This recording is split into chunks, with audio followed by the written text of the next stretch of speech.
Isn't that incredible? As she's coming closer, she's almost stalking her mom, so she's practicing her stalking to be able to try and learn how to get up closer when she's going to be hunting later in life. She needs to be able to know how to do it. So you see how she's going into the cover? Her mom has spotted her, but she still thinks that she's being very stealthy. Unfortunately, not very stealthy at all, moving the grass far too much, and you can see she's trying to use that fallen over log to get close to her mom. So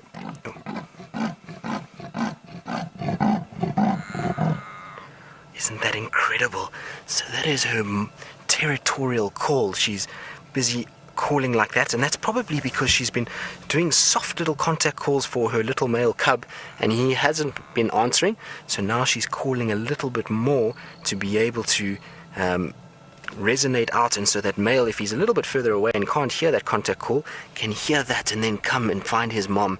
So she's definitely trying to call the little boy as well, and hoping that he's going to hear that and come closer.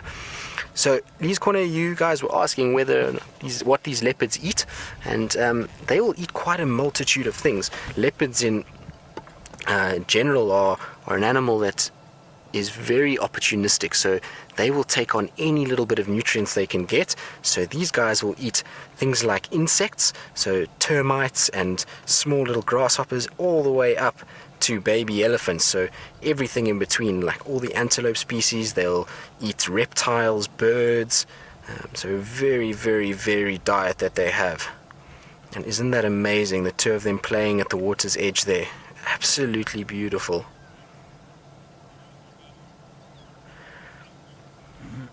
So Chrislyn, we were talking about the spots and that they have different ones, and the reason why they have spots is for camouflage. So now when they ride out in the open like this, we're really lucky that we can see them out in the open. Leopards tend to like thick, dense bush where they can hide in, and those spots just help to break up this animal and make it really tough to see them. So when we actually came down and we spotted them, I was telling Dave there's a leopard, and it took him a while to actually see them. When they're in this dappled, shaded light under the trees, it's actually quite tough to see those colors and to see that animal. So the spots are there all just for camouflage, to make this leopard hide away and be completely invisible to its prey animals that it's trying to hunt. Look at that, isn't that incredible?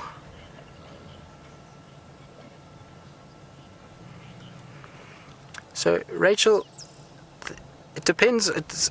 In terms of feeding her, leopards are very opportunistic, so any chance they can get, they will try and find some sort of food. So like I say, it will be birds, small mammals, things like impala would be the favorite prey item. And in terms of when she feeds her, it's just when there's an opportunity. So some days it might be every day for a few days, sometimes it might be only every 3-4 days, sometimes it can be longer. Now these leopards, we've been watching them this week for the last sort of 5 days, and we haven't seen them on a carcass in about 4 or 5 days, and that's probably why the little female is so eager to follow mom. She thinks mom is maybe going to be leading her to a carcass and to some food, and she's probably very hungry. You can see they're looking quite slender, so she wants some food, and she thinks that mom's going to be taking her, and that's why mom is calling and hoping that she'll then go off and get some food.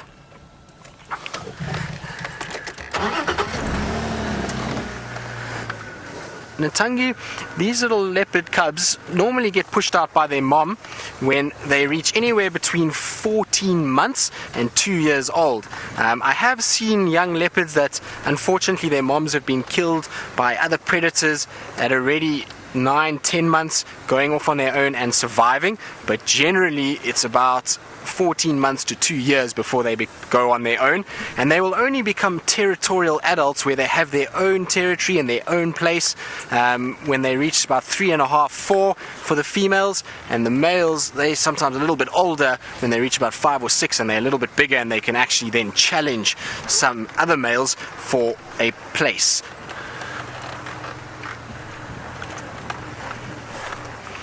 So Brian, leopards can get quite large. They're not the biggest of the big cats, but they will get to about, in a male, you'll see them get to about 180 pounds, maybe up to 200 pounds in a really large male.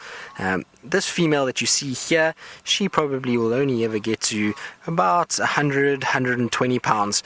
So the females are much smaller than the males.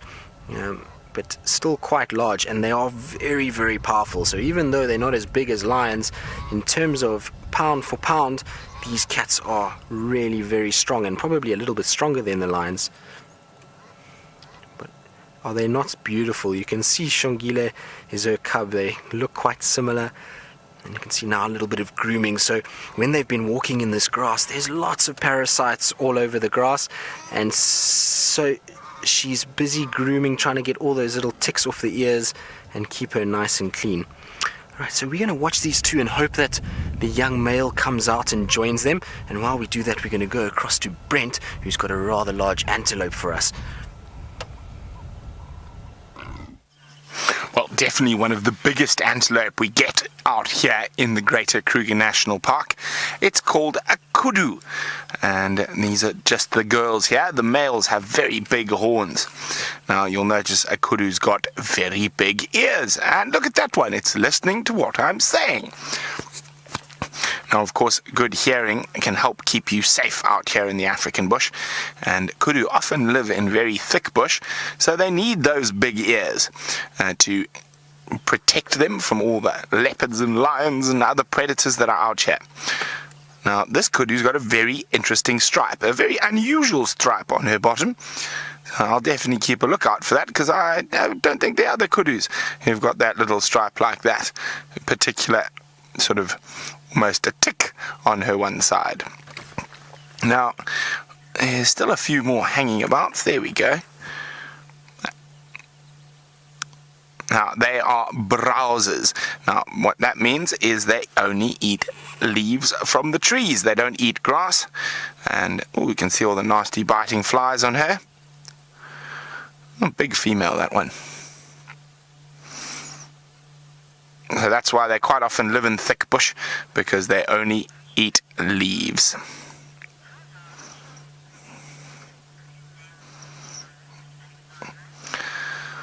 Now, unfortunately, there are no males here, but Alexandra would like to know how large can a male kudu's horns grow. Well, very large. They can probably get to about 4.5, 5 feet in length, Alexandra. So very, very long. And those horns are there, so they can fight for girlfriends. Oh, there's an oxpecker on her back. There we go, a little bird there. Oh, a baby and an adult oxpecker. Now, what they do is they eat all the bad parasites that are on the birds, on the antelope. So they eat ticks and fleas and other things, and they've got a very specially designed bill that they comb through the animal's hair to eat all those things. Now, I've got something that I want you all to try at sitting in your classroom. So I'm just going to take this out. Now, we've just looked at how big those kudu's ears are, and I said it helps with the hearing. So all I want you to do, even though you do look a little bit silly when you do it, take your hands. Everyone got their hands up? All classrooms, hands up. Take your hands, put them behind your ears like this, and then listen. You can see how much more you can hear. So the kudu's ears are like this all the time, so they've got such good hearing.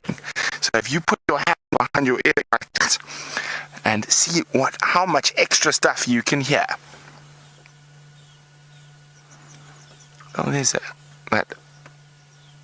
See, now look how she's always moving her ears.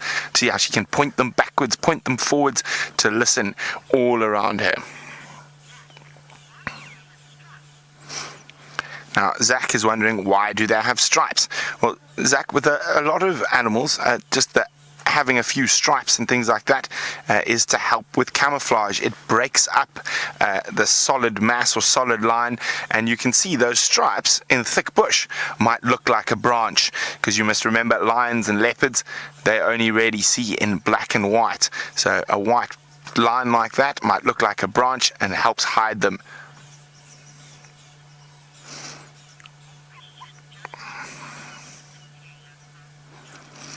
Jonathan's wondering how long does a kudu live for? It doesn't live for too long. A big kudu probably will live at the oldest about 8 to 10 years. So they're not very long-lived animals, but nothing out here ever really dies of old age. Something always eats you first. There we go, one ear facing one way, one facing the other. Standing by.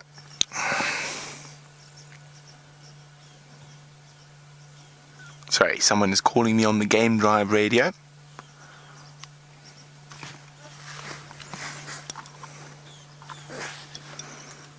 Oh.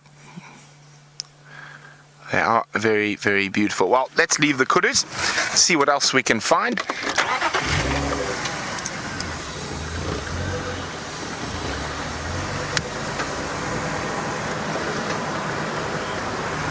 Now, Rishi would like to know how fast can a kudu run. They're quite quick runners. They can probably get up to about 55, 60 kilometers an hour, but they're incredible jumpers. They can very good jumping, and that's one of the ways they try to keep out of the lion's mouth.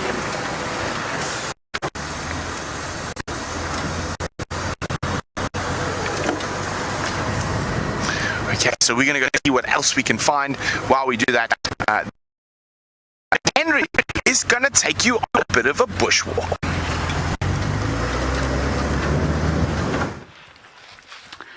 Hello everybody, I hope you're having a good day at school. Nice to come on safari when you're at school, don't you think? I think so. Hampton Oaks, I believe, and Lease Corner Elementary Schools. Wonderful to have you with us. As Brent said, I am on foot.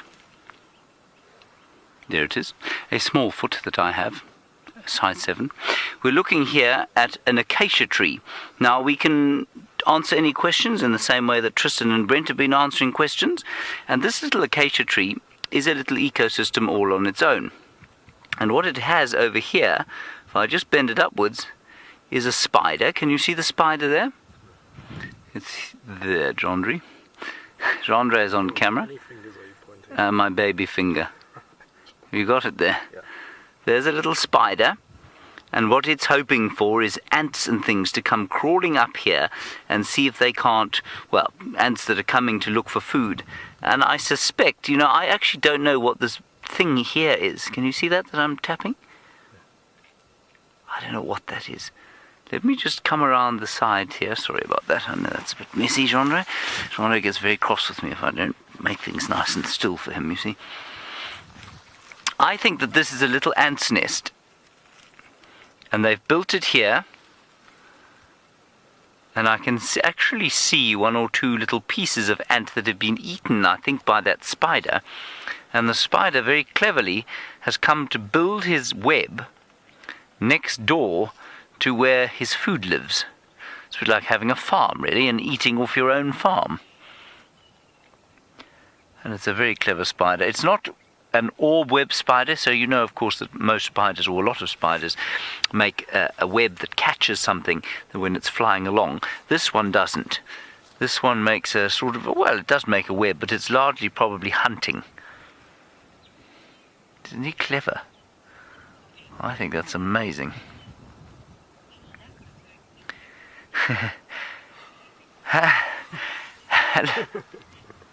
Hello. Kids from Lee's Corner, you say you love the word ecosystem, and you thank me for using such great vocabulary.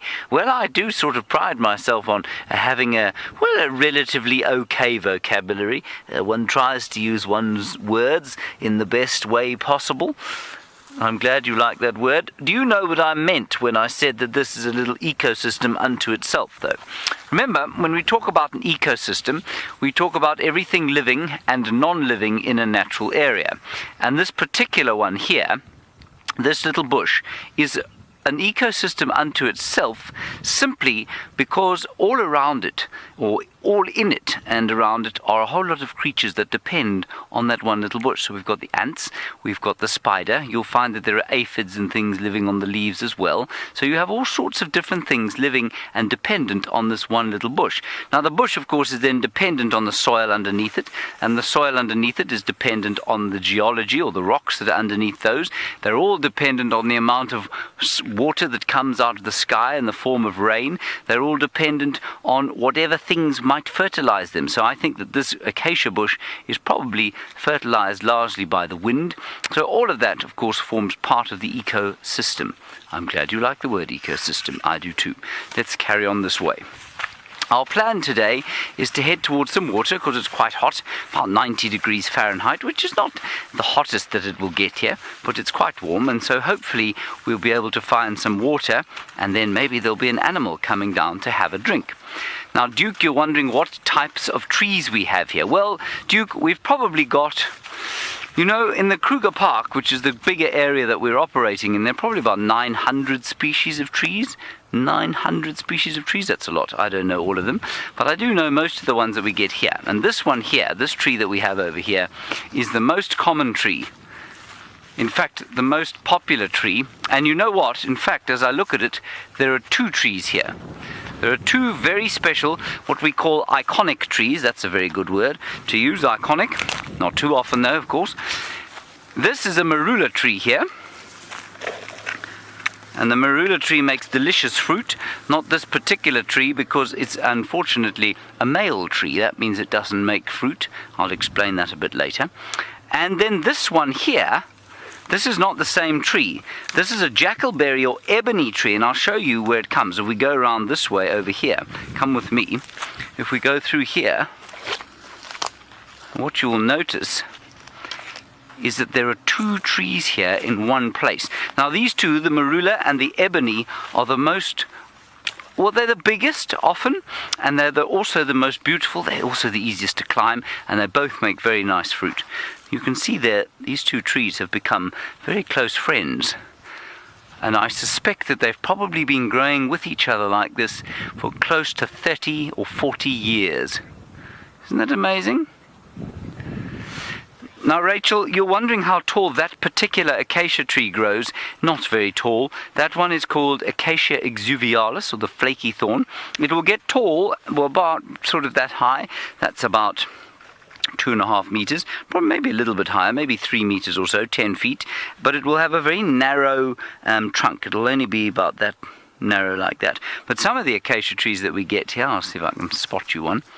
Like the knob thorn, which is a very big kind of acacia, they grow enormous. Is it a knob thorn over there? I don't think it is, because they don't often grow around. It is a knob. No, it's not. They don't often grow around where the marulas grow. They like different kinds of soil. So the knob thorn is the biggest acacia tree that we get here, and it's called Acacia nigrescens. Good. Nice questions. Here's another acacia, if you'd like to see it. Not, of course, that you have a choice. This is a very remarkable one. It's called Acacia. I'm a bit confused. I think it's Acacia robusta. Now, that's an unusual one to have growing here. Acacia robusta normally only grows on riverbeds.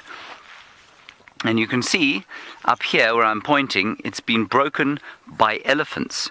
Elephants love to eat acacia trees, and especially the bark, in the winter time. That's when they come and eat here. Fabiola, you say, do I like being outdoors? Fabiola, I love being outdoors. There's no other reason for me to be doing this job, because most of my job is outdoors, so I love being outdoors rather than indoors, yes.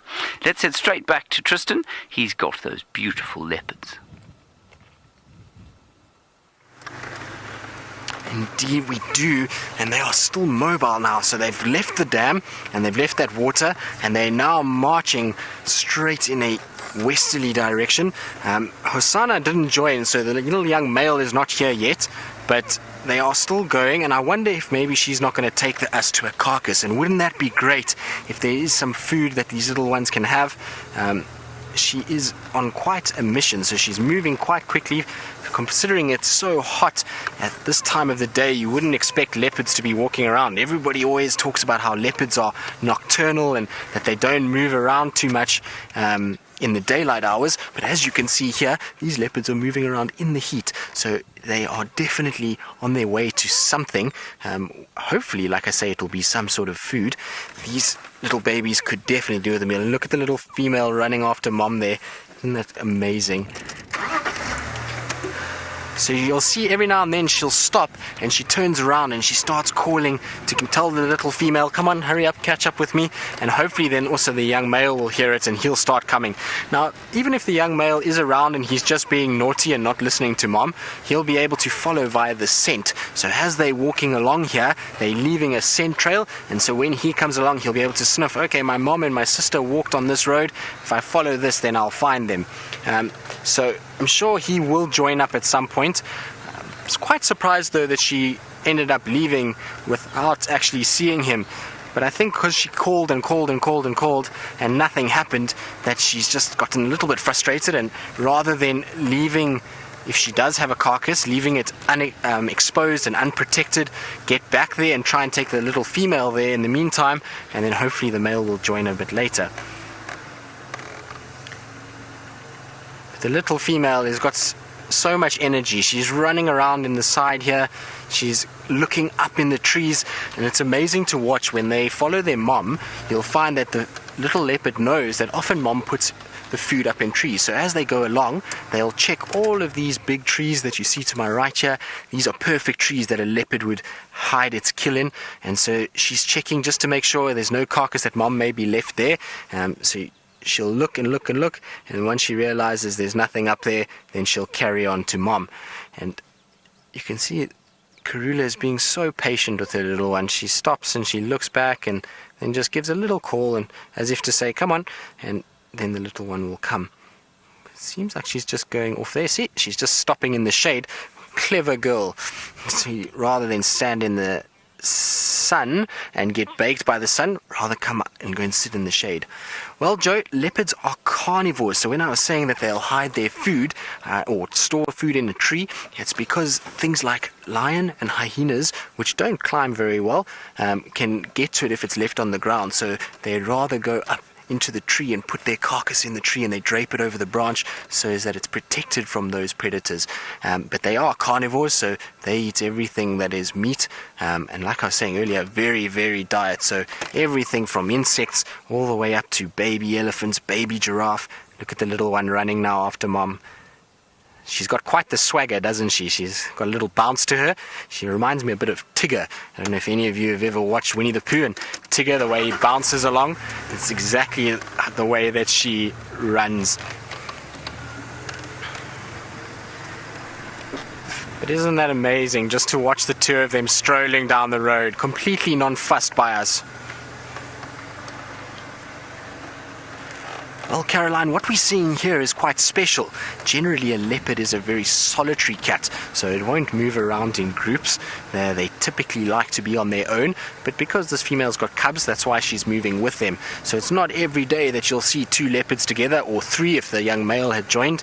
That's very uncommon. Most of the time the leopards are on their own.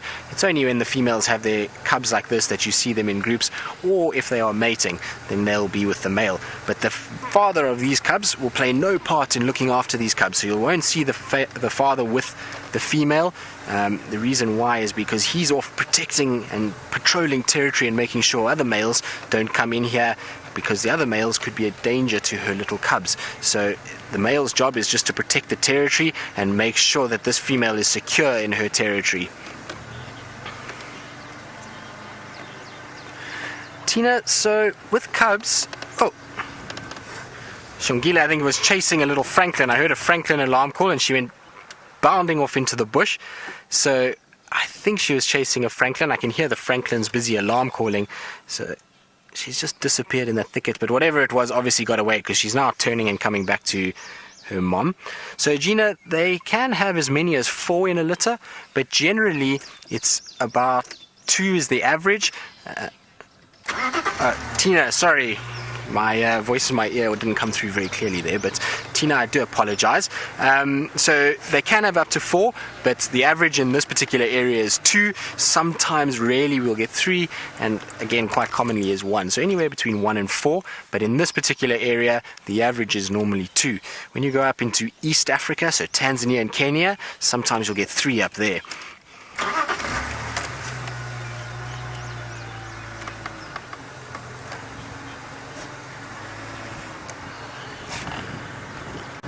Well, Zania, yes, the fur does keep them very warm. You can imagine it's like wearing a really warm jersey. So they do get quite hot, and how they stay cool is they will walk with their mouths open and they'll pant. So they'll breathe quite excessively, and that just helps to get rid of all the hot air that's building up inside of them and just control their temperature a little bit. So they do utilize panting. It's like if you've ever had a dog, when your dog is hot, your dog will breathe quite fast with its tongue out, and it's the same thing with the leopard. So when these leopards, hopefully they'll stop at some point and turn around and face us, you'll see both of them actually have their mouths open at the moment. They're both panting quite a bit because it's very warm, and walking out in the sunshine like this is hot if you've got that big fur coat. But what will also happen is in the summer months, they will almost go through a shedding process where their coat becomes slightly finer. They don't have as thick a coat because it gets warmer, and then as the winter comes, the coat tends to thicken up a little bit. Now we're approaching another little pan, and given that it's quite warm, I wouldn't be surprised if they actually stop for a drink again. Well, had a little itch on the shoulder as well, so she's had a little lick. I couldn't agree more. Ideally, they are really, really cute. They're absolutely beautiful animals. They are my favorite animal by far. I really love spending time with them, and their coat is just so incredibly beautiful. So I really, really do like them as well. So your comment is absolutely perfect for describing them.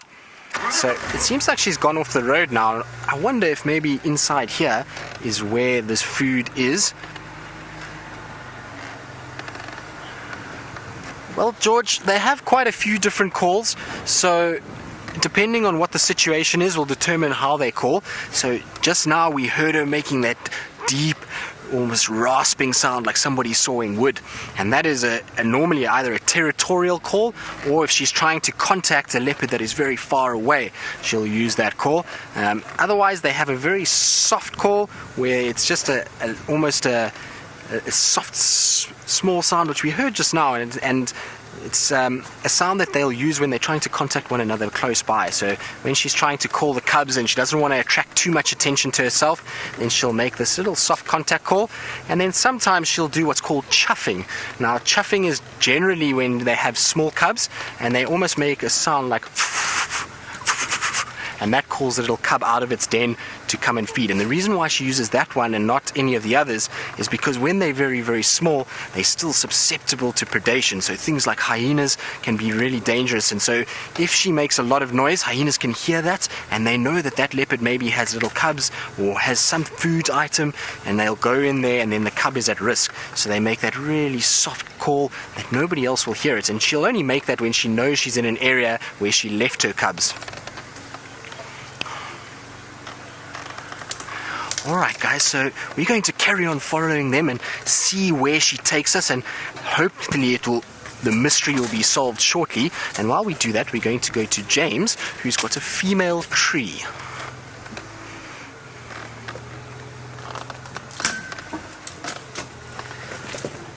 So we're not going to go to James just yet.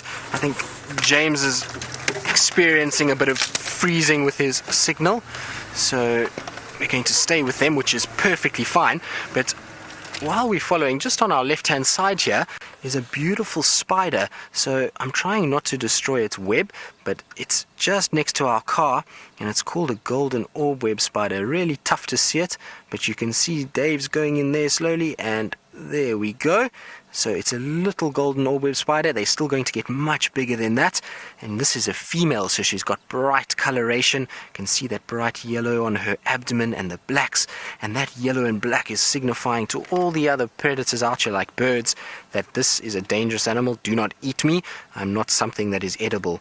Now you'll see that there's all those little bits above and below the spider, and those are all of the things she's caught in her web, and she's managed to feed off them. And what she does is she then uses the exoskeleton or the shell of that insect, and she sews it into her web to be able to show everybody, this is my web, be careful. So things like antelope, which are like impalas or kudu or waterbuck, if they're walking along this path, they can see that and they don't walk through a web and destroy it. So even for us in a vehicle, that's how I spotted it, is because of that big section. So we're going to try go around and not destroy her web.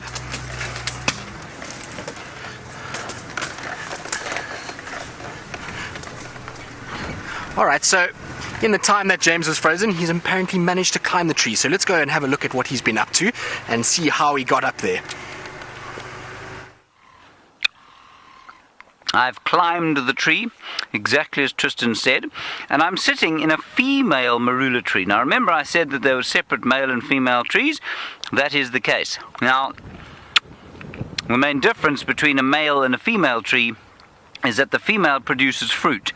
They both produce flowers, and some plants are both male and female. Some plants are male on one plant and female on the other.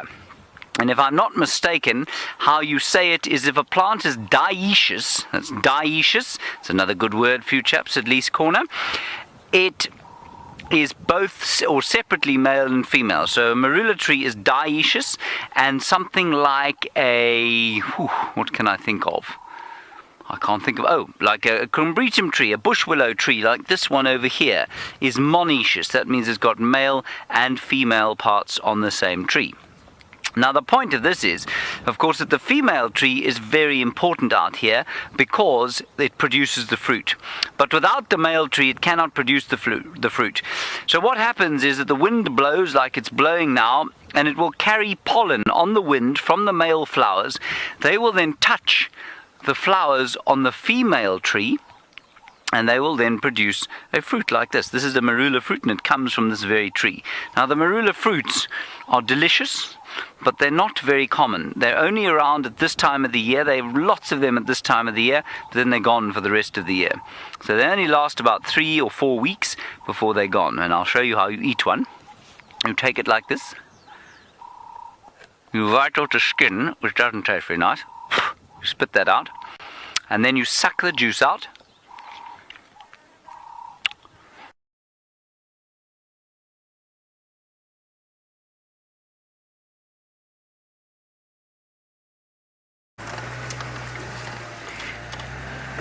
So we've just been following these two, and unfortunately they've crossed south over our boundary and carried on, so we're not going to be able to see if they get to a carcass. It does happen that way sometimes, but we will definitely follow up in this area later and see if maybe she comes back to fetch Wasana.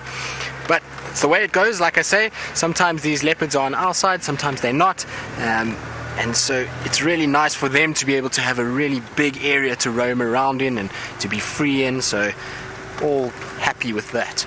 But what a special little start to the drive it was to have them right at that pan out in the open and calling. Really incredible sighting. So, given all of that excitement, we're now going to go and see if we can find anything else. We're going to try and head to our western side of the reserve and see if we can maybe find any lions. That's what we're looking for this afternoon as well. So that was our original plan before we bumped into the leopards. So we're going to go and try and see if we can find them. Hopefully they'll be out and about as well.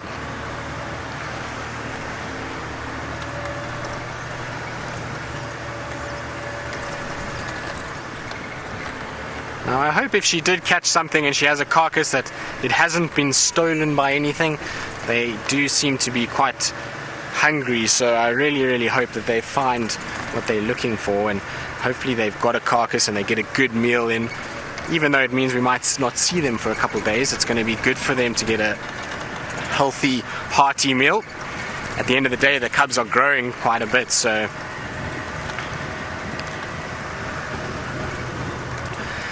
So, Naya, that spider that we showed you, it is poisonous, but not to us as people. In fact, should I not say poisonous? It is venomous, because poison and venom are two different things. So, poison is something that you can eat and it then makes you sick, whereas venom is something that is injected that makes you sick. So, a spider is venomous and not poisonous, but yes, that spider is venomous, but not enough to hurt us as people. So, if it had to bite you, you would not feel very good, but it wouldn't be life-threatening, and you probably would be okay. You would maybe get a bit of swelling, and it would be a little bit painful for a bit, but not too bad. So something close to what a bee sting would be like. There are other spiders that are far worse that we get in this area, and they tend to be a little bit smaller. That orb-web spider, the reason why it's so colorful, because I was saying to you that they indicate that through their colors to try and show birds that they're dangerous, is a lot more of a show. It's trying to kind of deter predators.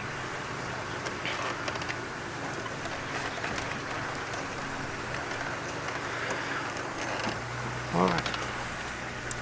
So, Lee's Corner, I believe you guys are leaving us and going off to some of your other classes. I hope you enjoyed it and really had a good time with us. The leopards were fantastic. So I hope you guys have a really good day. And with Hampton Oaks, glad that you are staying with us. And as we've come up the road here, we've actually got some kudu and impala that are giving us a little roadblock. So there is the kudu. This is the largest antelope that we see in this area. You can see it's got really big ears. It almost looks a bit like Mickey Mouse. So it's got that small head and big ears. Now the reason why it has those big ears is because kudu like to spend most of their time in really thick bush. So they like to be in places where it's very, very dense. And when it's dense, it's really hard to see. So those big ears just help for them to be able to hear very, very well. And they're able to pick up all the sounds of the predators that are lurking around them. And that's how they often are able to locate them, is through hearing. Now next to them or behind them is some of the impalas. Now the impala is the most common antelope that we have here, but they really are one of the most beautiful as well. They have these incredibly beautiful shiny coats that glisten in these sunny conditions. And that is because they really look after their skin. So they groom themselves a lot. They have special teeth that have ridges on them that act like a comb. And so they run their teeth through their fur. And it's like you brushing your dog or your cat.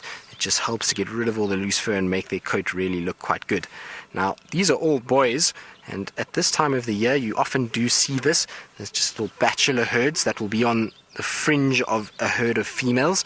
Now, they're not competing in any way for mating at the moment because it's not mating season, so they're all going to be friends, and they stay together just for protection. So even though they're males, when it comes to April, May, they'll start fighting with each other, but now they're going to use one another to be able to protect themselves.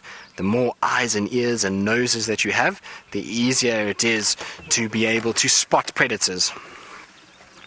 Alright, so we're going to carry on and we're going to go back to James, who I believe is still eating marulas.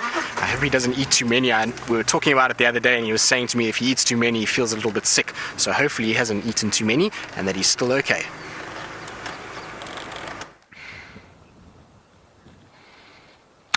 They are delicious, and I'm not going to eat any more. Maybe one more, but I'll see later. Right, I was just finishing my story up here in the tree. I don't remember exactly what I was saying to you, but remember, female tree here, male tree somewhere around here, pollinated by the wind, and makes those delicious fruits, which of course, I know what I was telling you. I was telling you can make jam out of them, you can make a beer out of them, you can use them in puddings and things. If you like, you might use a plum, you can make a marula pudding if you want to. And the tree itself is used medicinally for many things. So the bark, for example, is used to treat malaria sometimes. It's also used if you want to have a boy. So if a couple wants to have a boy, they'll go to the male tree, they'll make a tea out of the bark, they'll drink that, and hopefully they'll have a boy. If they want a girl, they'll go to a female tree, make a tea out of the bark of that, and that's what it will be. So that's the story of this tree. Now I'm going to try very hard not to fall out of this tree. And Jean-Andre, the cameraman, is going to laugh very hard if I fall out the tree. And while I do this, I'm going to say goodbye to you all and hope that you have a very wonderful day at school. I know that, well, it probably won't be quite as entertaining as being on safari here with us. But while I climb down from here, you go to your next lesson, and the rest of you go off to Tristan, who's just down there with the leopards.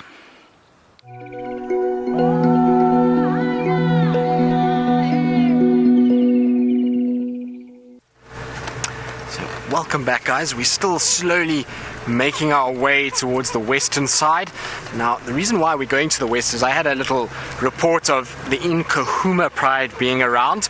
I know James said that Tucson had some tracks coming from Sydney's dam this morning and crossing into Simbambili, and I believe they went south from there towards Arathusa. So we're going to head in that direction to try and see if we can find the Nkuhuma pride. I really want to catch up with them. It's been a while since I've seen them. I don't think I've actually seen them since the last time when I did my interview drive, which is now almost, I think, November, somewhere around there, October, November. So it's been a long time since I've seen the Nkuhumas, and so I really want to catch up with them and see how the little ones are doing, see how much they've grown. It'd be really good to see them. But it must be quite a upheaval in lion dynamics at the moment, because there's all kinds of interesting things that have been happening with the lions. We've got males all over the place. We've had the Matimba males come through. The Birminghams are around. I heard that the Majingalans were seen this morning south of Arathusa. So they're all in this area at the moment. And now the Nkuhumas have come in. We saw the Soladas yesterday. The Sticks are around. So all of these females, maybe there's some that are in heat that are bringing all the males. But I think in all likelihood, the males are busy having a little bit of a conflict amongst them. So they're all pushing one another around. And I have a feeling that the Majingalans have followed the Matimba's scent up into this area, and that's why they're here, because the Matimbas have come this far north, and the Majingalans know that this is still their territory, and so they're going to come and make sure that those Matimbas don't go into their area and don't stay here. The problem for the Matimbas is they're now getting sandwiched between everybody. Last I heard was up on the Manyeleti boundary, and the Birminghams are lying to the east of them, the Majingalans to the west, and lots of males in the Manyeleti to the north. So they've got a bit of a problem. I don't think they're going to be able to stay up that way for too much longer. They're going to have to try and find somewhere else. Luckily for them, though, they are really big guys and they're quite intimidating, so I would imagine that they will be able to push younger males. If they can find an area where there's some young males that are inhabiting it, that they can push them out.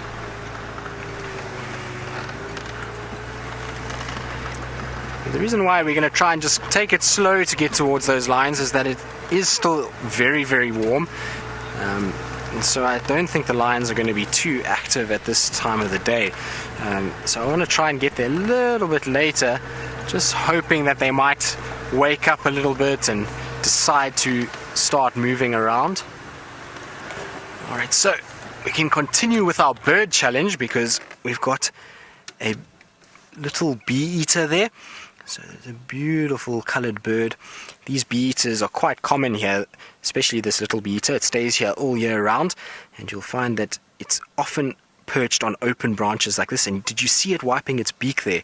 That beak wipe is because it's probably fed on an insect, and sometimes they get a little wing or bit of an exoskeleton on the beak, and so they fly up to a branch like that and they just wipe it all off and get their beak in a nice clean condition. The colours on this bird are amazing. They've got that beautiful yellow throat patch, bright green back, and then a little blue line that runs over that black part of the eye. Very pretty birds. And as the name suggests, bee-eaters, they actually do eat bees quite a bit. Although it's not only what they eat, they'll feed off multiple different insects. I've seen them eating butterflies, moths, and lots of flying insects, small dung beetles. But they do like bees, and they will go after them quite a bit. And when they do, they're quite clever. They'll fly down, grab the bee, and then they go up to a branch like that, and they actually wipe their beak on that branch, and that basically helps with getting out the sting, and then they can swallow it without getting stung in the throat. So very, very clever. Right, well, there's another one. I'd actually be quite interested to know if anybody is keeping tabs on the bird list, what the count is at the moment. I think I'm still behind Brent. So Nev, I know you've been keeping count. I don't know if anybody else has. Nev, if you're watching, let us know what's happening and how far behind Brent I am. I can't be too far now. We've had a few birds and I haven't heard Brent calling in too many, so I'm hoping that we've caught up a little bit. It would be good if we have.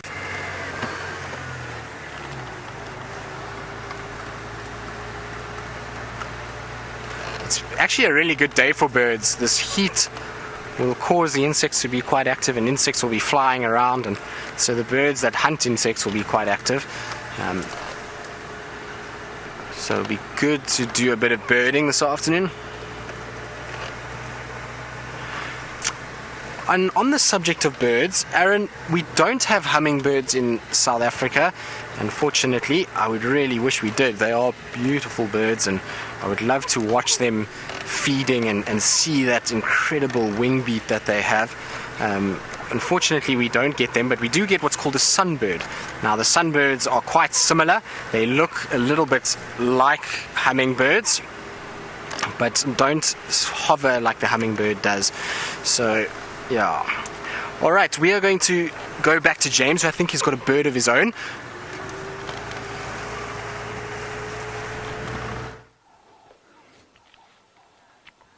A bird of my own.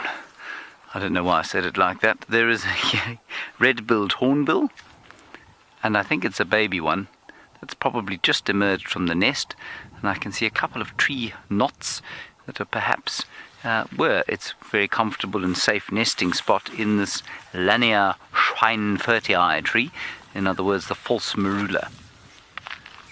And I can tell he's a youngster, of course, by the fact that his beak is very small. Ooh. And there's a variable skink on this termite mound. Andre, go that way.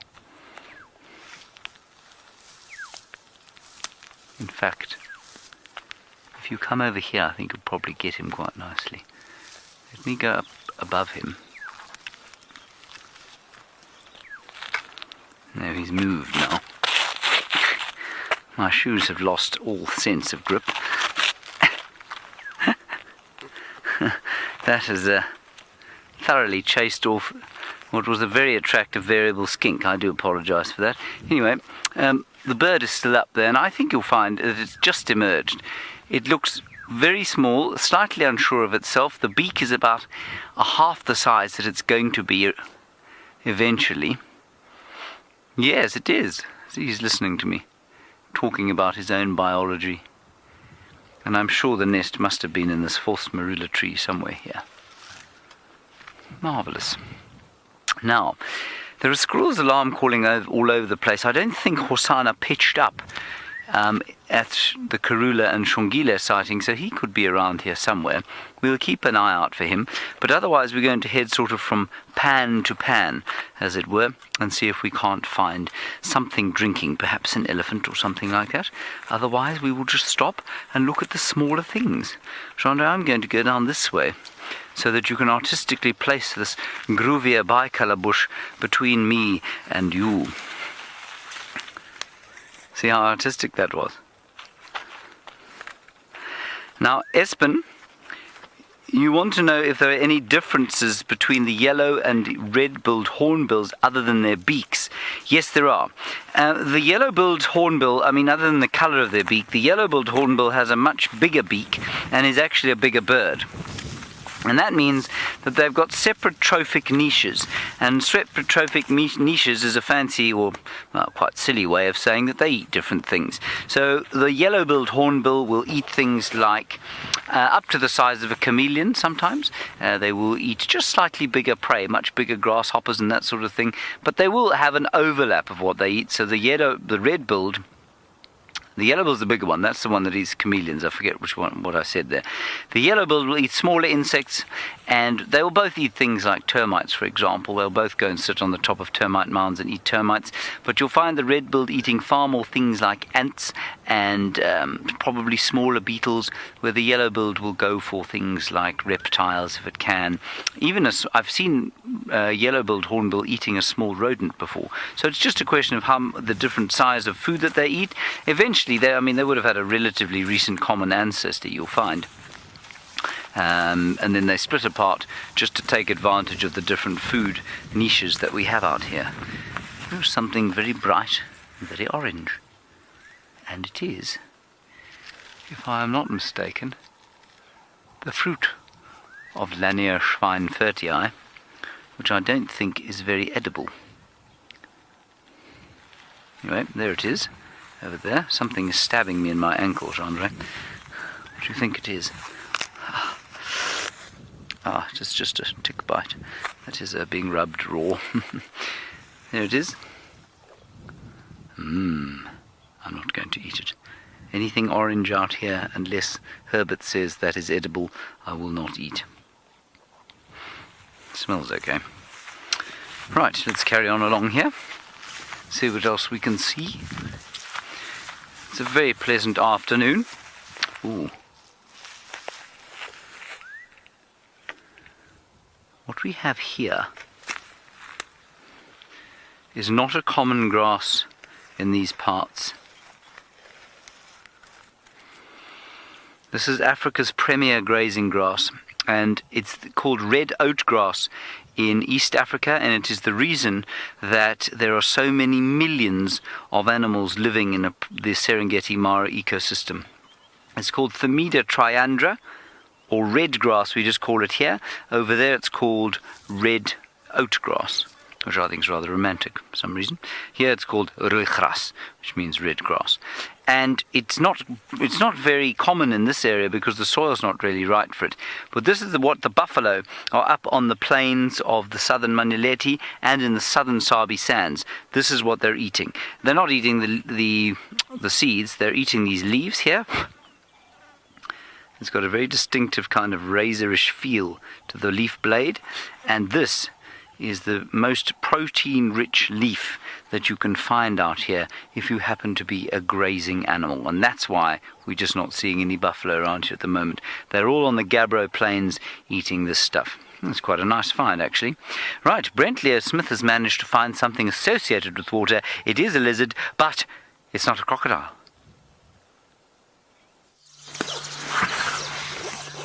Well, this is very, very interesting because, as James said, something that's normally associated with water would be a water monitor. This is, however, a rock monitor that is swimming. So both species can swim. Oh, he's maybe not as good as the water monitor, but I think the reason this monitor lizard is taken to the water is possibly, he's out. He's at that short swim. I'm not made for the water. Is the weaver birds here at the Djuma Dam. So I think he's actually after those babies. So I think he was thinking about swimming across the other side and then decided against it. So we've got village weavers nesting above the water, and they've chosen that spot to protect them from predators, such as that monitor lizard. Oh, there's a hippo, a nervous one as well. There were 3 when we arrived. But it is quite wonderful here. I'm just going to see quickly. I was really hoping in this heat we'd get some elephants down here, but so far none. Ooh, the sun's bright today. But I just want to watch these birds for a little bit. Now I'll always take a closer look, and you can actually see the new nests as opposed to the old nests, the greenish nests that have just been made. And you can see there's some that are completely abandoned, that are not even in use. The males have spent all their time making this beautiful nest, and then the female has decided it's not good enough. Well, he's doing some repairs. See that weaving in that bright green.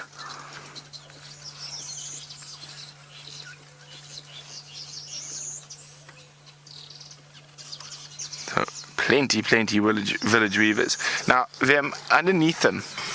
Just have a look at that. What's that? A little bit to the right. What is that in the water there?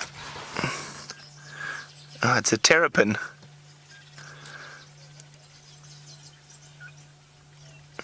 Now, if any of those babies happen to fall out of that nest, those terrapins would be there waiting to devour them.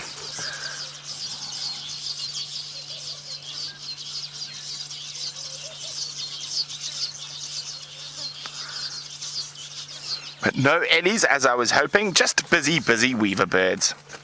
Now, you always want to look carefully amongst the village weavers for one that's got a yellow eye, because then, of course, it's not a village weaver, it's a lesser mast weaver.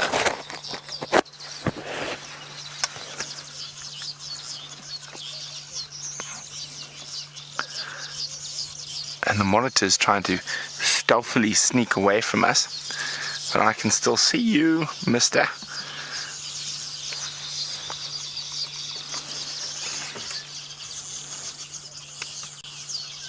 Well, we're going to keep on our search. Now, I'm hoping we're going to connect with either Quarantine, Kuchava, or Inkanyeni on our wanderings. The hippos here are a little bit nervous. If we get no luck, what we'll do is we're going to do a big loop across to Chitwa Dam and see if we can see some hippos a bit better. But while we make our way on, sorry, Tristan's found another bird and he's still playing catch up.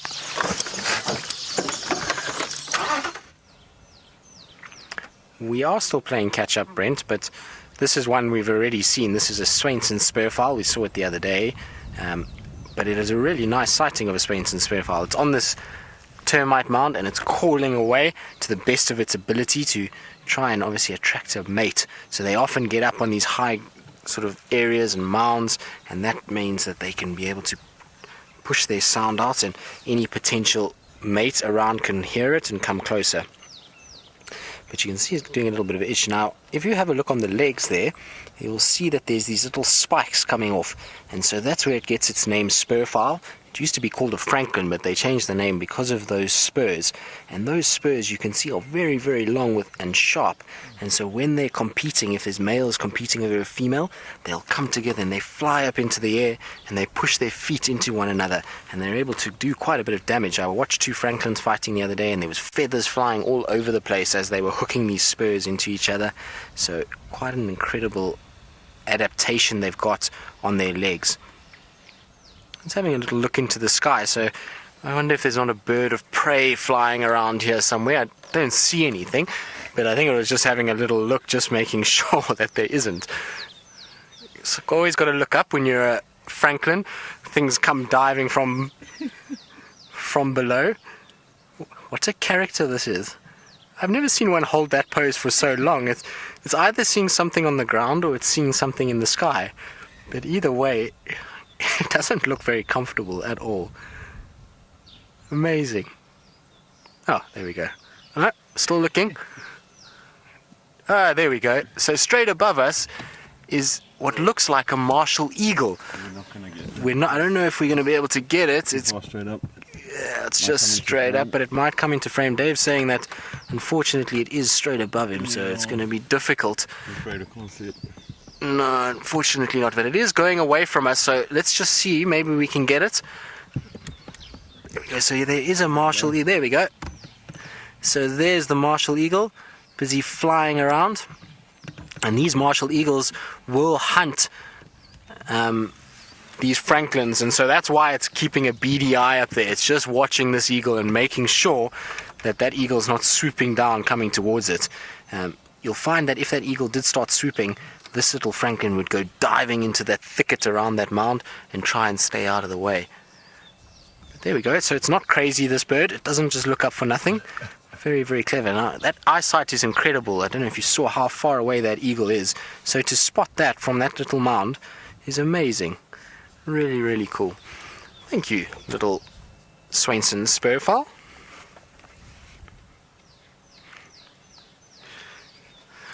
Project Alpha, I couldn't agree more. That does have great eyesight indeed. It's pretty incredible to spot that. It took me a while to find it, and it was spot on. It was busy watching and pretty incredible to see. You wouldn't think that a bird of that size would have such good eyesight, but when you're being hunted, you have to have good eyesight and good senses, otherwise you're going to be killed every day. So, you know, these birds have developed really well, much like the eagles have, that they can be able to see and see what... So to see that was pretty amazing. Oh, and a little song to sing us away.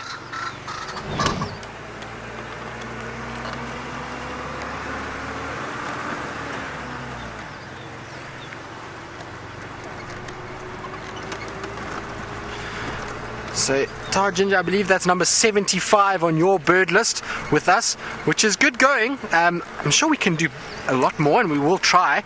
I wonder if there's any birds, if you want to send us a list of birds that you would like to see and haven't seen on the drive yet, maybe we can help out and try and get that list up and see if we can get a few more species added to it. But 75 is really good. It's quite a few birds on live camera, which is very, very cool.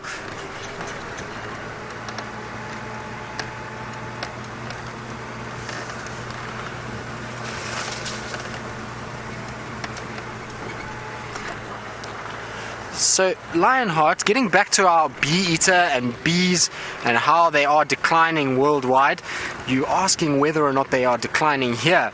Well, no real studies have been done in this game reserve or in the Kruger National Park, but just the general consensus is that most of the populations have gone down. I certainly haven't seen nearly as many bees as we normally see. I remember when I first started in the Sabi Sands, we often used to see quite a large number of them in hives all around, and these days we don't see that many at all. So I haven't seen too many, but the population would then affect other species, not so much the bee-eaters. The bee-eaters, like I was saying earlier, are able to feed off other insects, so you'll find them catching butterflies, and so they'll sustain their diet with a multitude of other insects. They won't just go after bees, so they should be okay. And from what I've seen, the bee-eater populations have been alright. This year we've had really good numbers of European bee-eaters. We didn't get great carmine bee-eaters, but that's because I think we had very little late rain. So in the last month, when the carmine bee-eaters have arrived, we've had very little rain, so I think that's why we haven't had too many. And I know Botswana, especially northern Botswana, is in flood at the moment, and so a lot of the bee-eaters that would normally come down to here have gone into that area. They've gone into these flooded zones where there's lots of insect activity now, and so they would have gotten stuck up there. So the numbers of bee-eaters, as far as I understand it and as far as I've seen, are still very good. Most of the bee-eaters are in healthy populations at the moment that occur in this particular area, so it seems like the decline in bees is not affecting them too much. So I just think I saw some tracks there, so I just want to reverse quickly.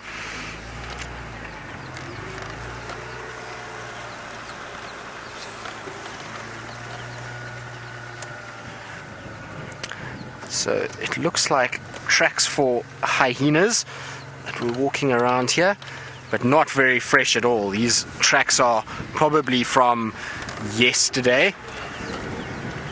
Alright, and talking about hyenas, it's quite a coincidence. James is busy checking out the new hyena den and seeing if there's any signs of activity. Well, this is the new whist hyena den, everyone. As Tristan says, new. Well, we found 3 or 4 like this now. This was spotted by Herbert this morning. He said he saw a hyena going in and out of this hole.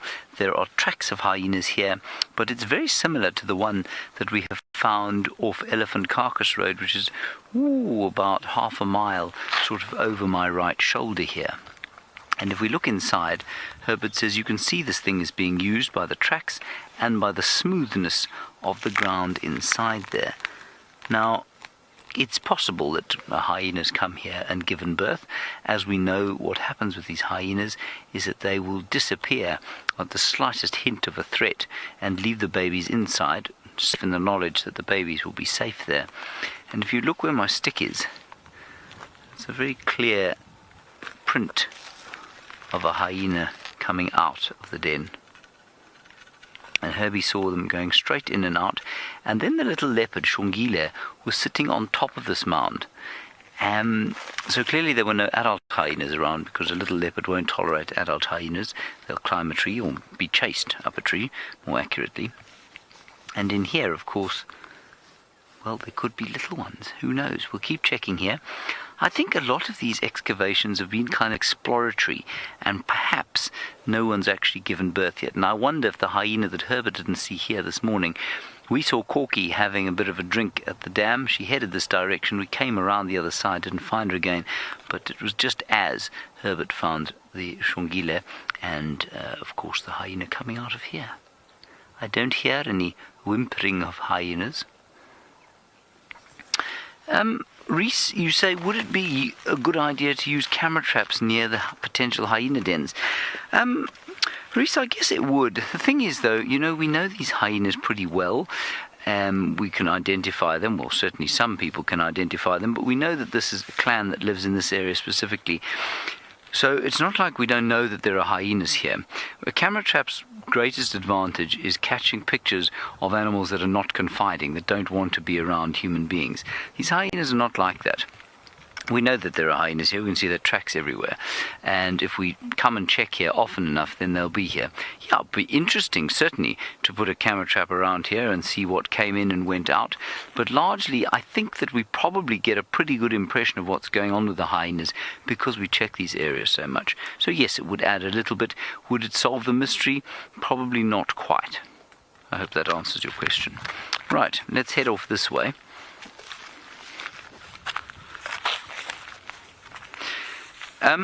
Alora, no, and that's precisely the point.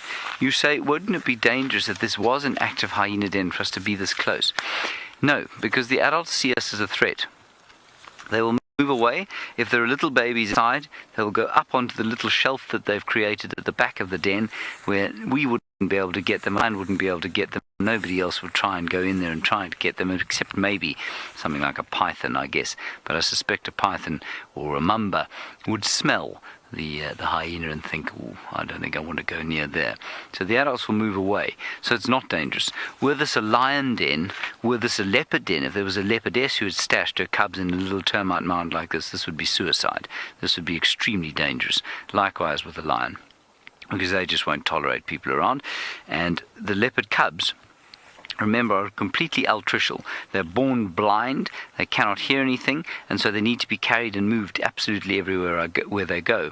The hyena cubs, however, are born with teeth. With their eyes open, they can hear and they can move. And the first thing they do is to excavate their little shelf at the back of the den that not even their mother can get onto.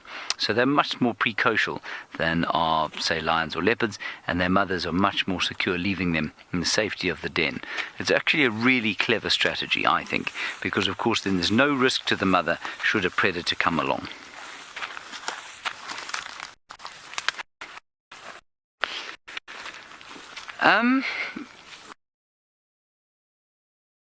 If there are babies in that den, do I think that maybe Xongile was trying to hunt them?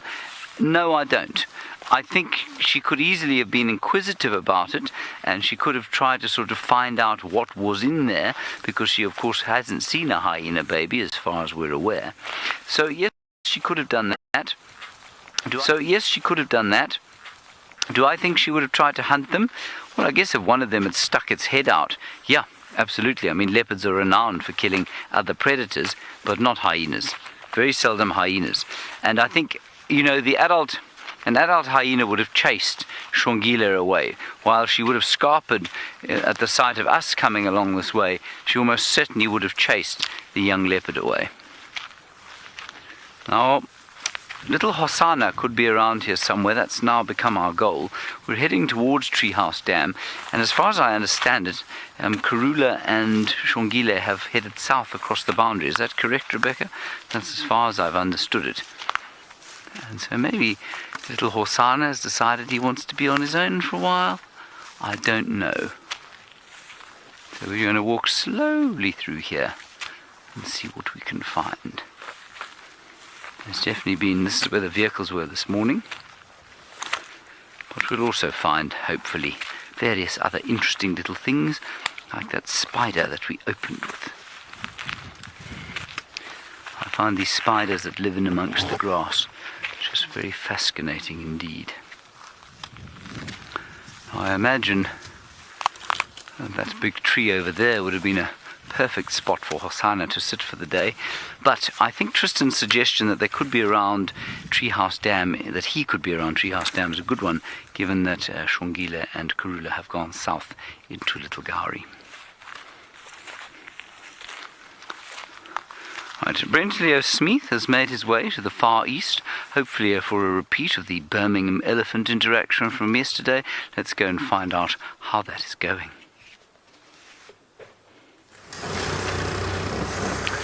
Well, that wouldn't be wonderful, wouldn't it? But we're actually looking for Mr. Q at the moment, quarantine male leopard. I'm checking all the likely lovely marulas and big termite mounds. And his last tracks were around here coming into Cheetah Plains. I just wanted to double check. So I think he was still to the south of us last night when we were watching those Birminghams be chased. So now 2 of the Birminghams. Oh, sorry, let me just turn my radio down. There we go. 2 of the Birminghams are on Torchwood. So there's still 1 that is missing. So I'm going to see if maybe he didn't wander all the way through. But I'm really hoping for quarantine this afternoon.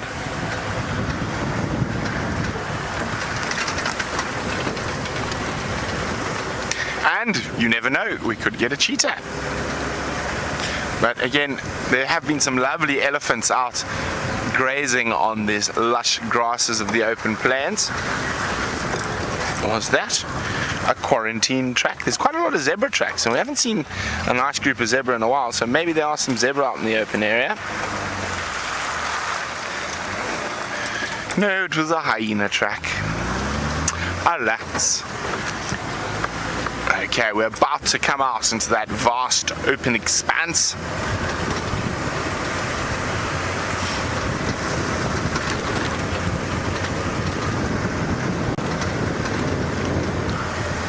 So, VM, what do you think's there? 2 leopards and 5 lions. VM says 2 leopards and 5 lions. I hope he's right.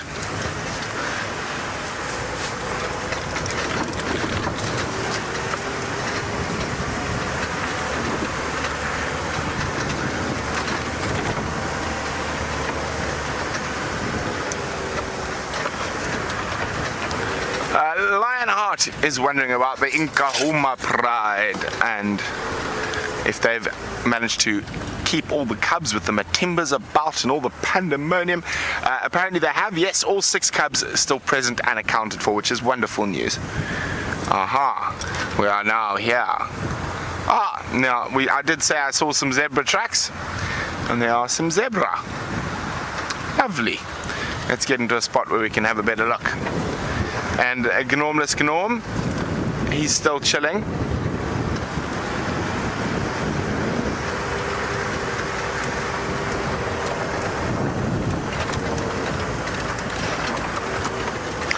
Hi, Tanis. Tanis is wondering, did I find out what the elephants were screaming at the end of drive last night?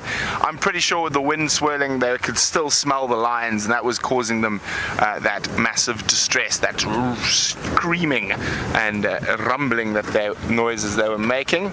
So there we go. Lovely zebra. Out on the open plain just to the south of us. Gnorm's also to the south of us, and I'm going to pop up the binoculars, see if there's anything else to the south of us.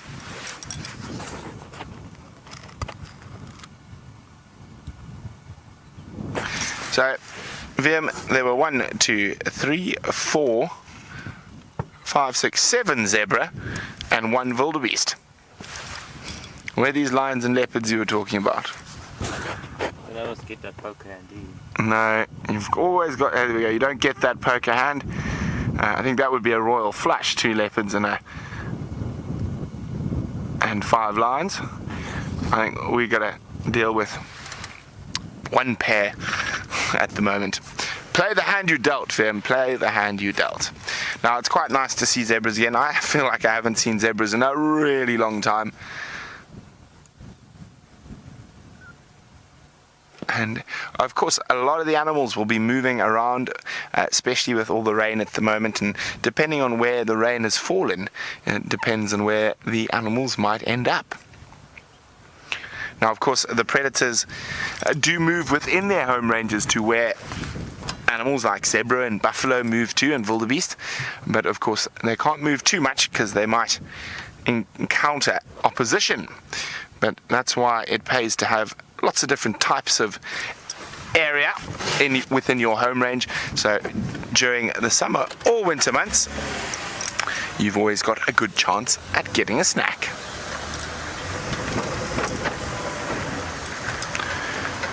Jeremiah was wondering what type of zebra those were. Those are Burchell's or plains zebra.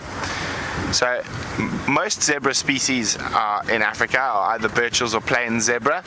You have different variations of them, but there are a couple of distinct species from the plains zebra. What was that, Fiam? Was that? Oh, it's a warthog. Oh, I got excited for a second.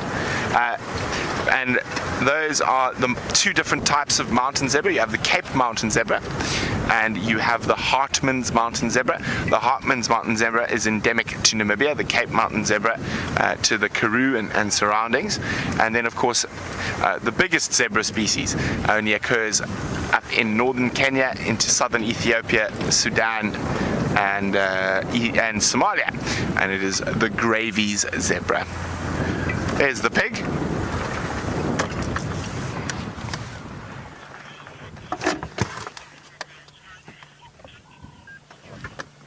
Hello, piggy. Looks like a shy pig. Been wallowing in the mud. Now dashing across the plains. I love the way they run, little stiff leg run. Now, Siren is wondering, are zebra less predated? Heron, sorry about that, is wondering whether zebra are less preyed upon because they can kick and they're bigger, or less preyed upon than impala specifically. Well, heron, the main reason they're less preyed upon than impala because generally there's just a lot more impala about.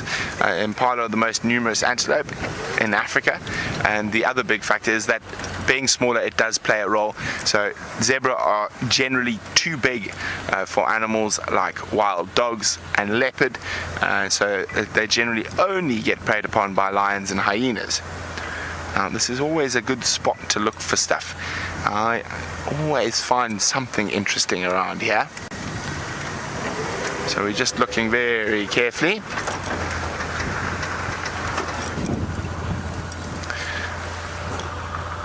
No, false alarm. Okay, we're going to keep searching the far east. And while we do that, I'm secretly hoping James might fall off his perch.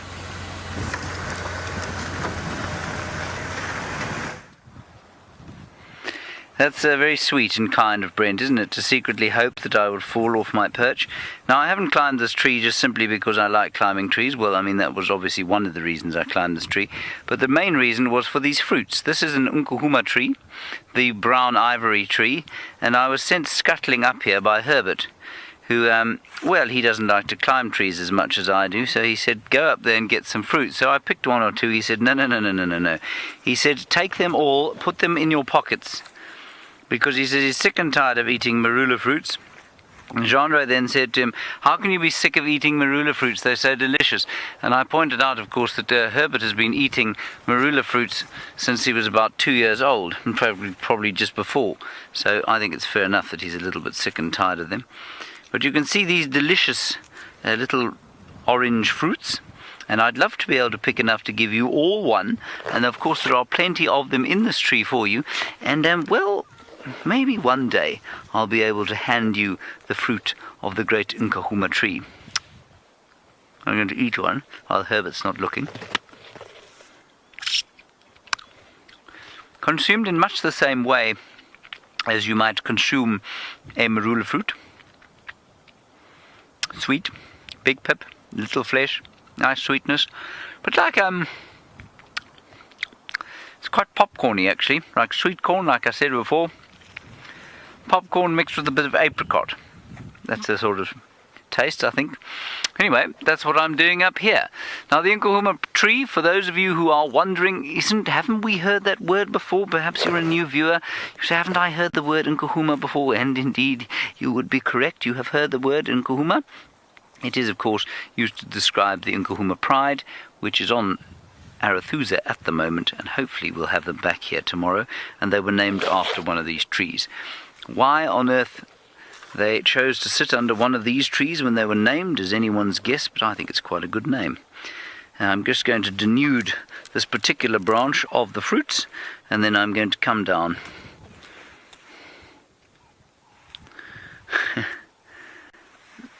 Now, Tristan has got something that he's trying to find. He hasn't actually found it, and it would seem that whatever it is has left its mark, and he would like to show you its mark, and I do not wish to show you my inelegant descent. See you shortly. Indeed, James, it has left its mark, and it's a track for a lioness. So these are the tracks for one of the Nkuhuma females. Now, unfortunately, their tracks are going straight to our boundary, so it seems like they came into Arathusa and are turning back northwards towards Simbambili again. But the good thing is that they are probably going to be somewhere close by, and it is starting to cool down now a little bit, so hopefully they're going to start waking up and getting going. When I was driving around, I saw that their tracks were following on a herd of buffalo, so I don't think they would have been successful. Otherwise we would have heard about it and we would have known that they had eaten something. So in all likelihood they're just sleeping off the heat of the day somewhere, and hopefully they're then going to come back onto Arathusa, maybe for something to drink. So at least the signs are here. They're not yet in our area, but at least we have some sort of footprints for them, and we know that they're not far then. So hopefully they'll come on our side. It's interesting where they went, because while they had their cubs, they spent a lot of time on Djuma and very little time in this area. They really didn't come to this area much. It was probably because, being given that the cubs were sired by the Birminghams, that it was better to be in the heart of the Birmingham territory. But now with the unrest that we've had and the few little confrontations that seem to have taken place between a couple of these animals, so I know one Birmingham was chased by the Majingalans in this area, maybe the Nkuhumas just are a bit uncertain as to where they can go at this stage. That's why they've shifted a little bit further to the west.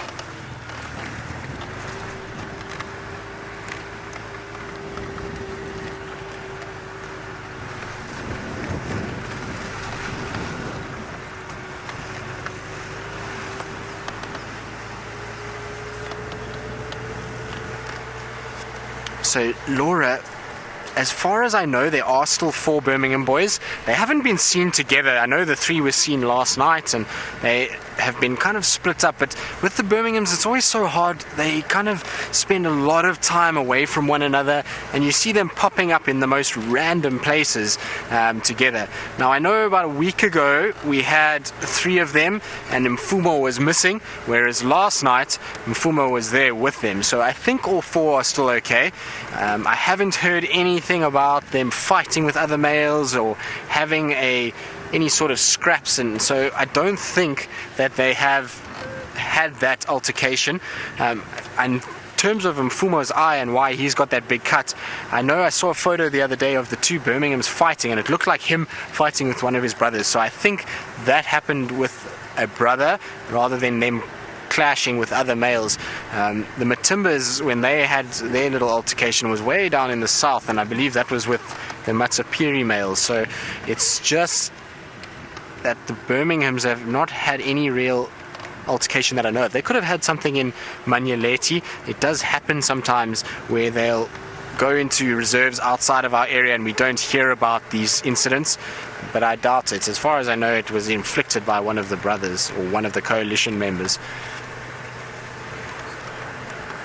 Yeah, so we have a really pretty skyline at the moment. So look at those clouds and the beautiful light coming through them. It really is quite a spectacular setting. There's these fingers of light that are just filtering through the clouds down onto the horizon, and then you've got these wispy clouds right on the top. So Debbie, if with these lions returning and the hyenas being around again, you're wondering whether or not the hyenas will stay if the lions stay here. Now, in all likelihood, if the lions spend extended periods of time here, then the hyenas might get up and go again. The Nkuhumas, when the hyenas left, the Nkuhumas were really based at Djuma every single day. There was hardly a day that went past without them leaving. So I would imagine if the Nkuhumas or the Birminghams come and spend time like they did, and particularly the Birminghams, because hyenas are more afraid of male lions than anything else. So if the Birminghams come and spend a lot of time on Djuma again, then in all likelihood we'll see the hyenas moving off. But at the moment, they really haven't spent a lot of time. They're just passing in and out, and there is a lot of sort of movement of these animals and these lions, but nothing really around Djuma, and they've kind of just been bypassing, and so the hyenas at the moment are fairly well off. So for now, I would imagine that the hyenas will stay. I don't think they're going to move too far off, and from the activity that we've seen, I don't think that they've actually established a den yet. I think what we're seeing at the moment is the process of them trying to find a den. So they're sniffing out lots of termite mounds, trying to find some sort of area that they're able to then have the den site in. And because they've been away for quite a while, they're trying to see if there's anything around. Well, on our left hand side here, we've just bumped into some buffalo bulls. Funnily enough, last night they were in the exact same place. So these guys have just decided to come back to their same waterhole, and I can't say I blame them. It really is a very pretty area that they're in. They kind of got this nice wallow that they can sit in. There's lots of open ground around this waterhole, which is always a plus for buffalo. Potentially, if there's tracks for lions around, they know that from this place they can see any lions that come out into these open sections. Also, they've got a beautiful view of that spectacular cloud bank with the light coming through, so really quite pleasant. Now, you can see there's an oxpecker chick that is calling. She's obviously very hungry, so it's begging the parent to feed it. I must be honest, if I was that buffalo, it would probably become quite irritating after a while if that little bird keeps going on and on and on. But you can see the adult is not perturbed in any way. It's just, well, it doesn't matter, and neither is the buffalo. So all seems fine. But that little chick is obviously very hungry, and so the adult's going to have to get to work and try and find some ticks. The problem is that with these buffaloes submerged like this, most of the ticks are actually going to be underwater, because the ticks will be congregating in all the soft skin areas, which is normally under the arm or in the sort of joints of the legs. Oh, there we go. Did the adult bring some food? There we go. So the adult had a tick and it just popped it in. It was a small little tick and it just fed it to the chick, and you can hear the chick went crazy for it. Amazing to watch. So the one adult is not interested at all, and the other one seems to be doing all the work. You can see that one's not too phased, and the other one has gone down towards the rear end of that buffalo. And what they often do is they come to the back end and they sit on the buffalo and then they drink from there. So it's like a little island that they find, and they're able to then feed and drink from that little island. And then we've got a Cape turtle dove that's just come into land for a drink as well.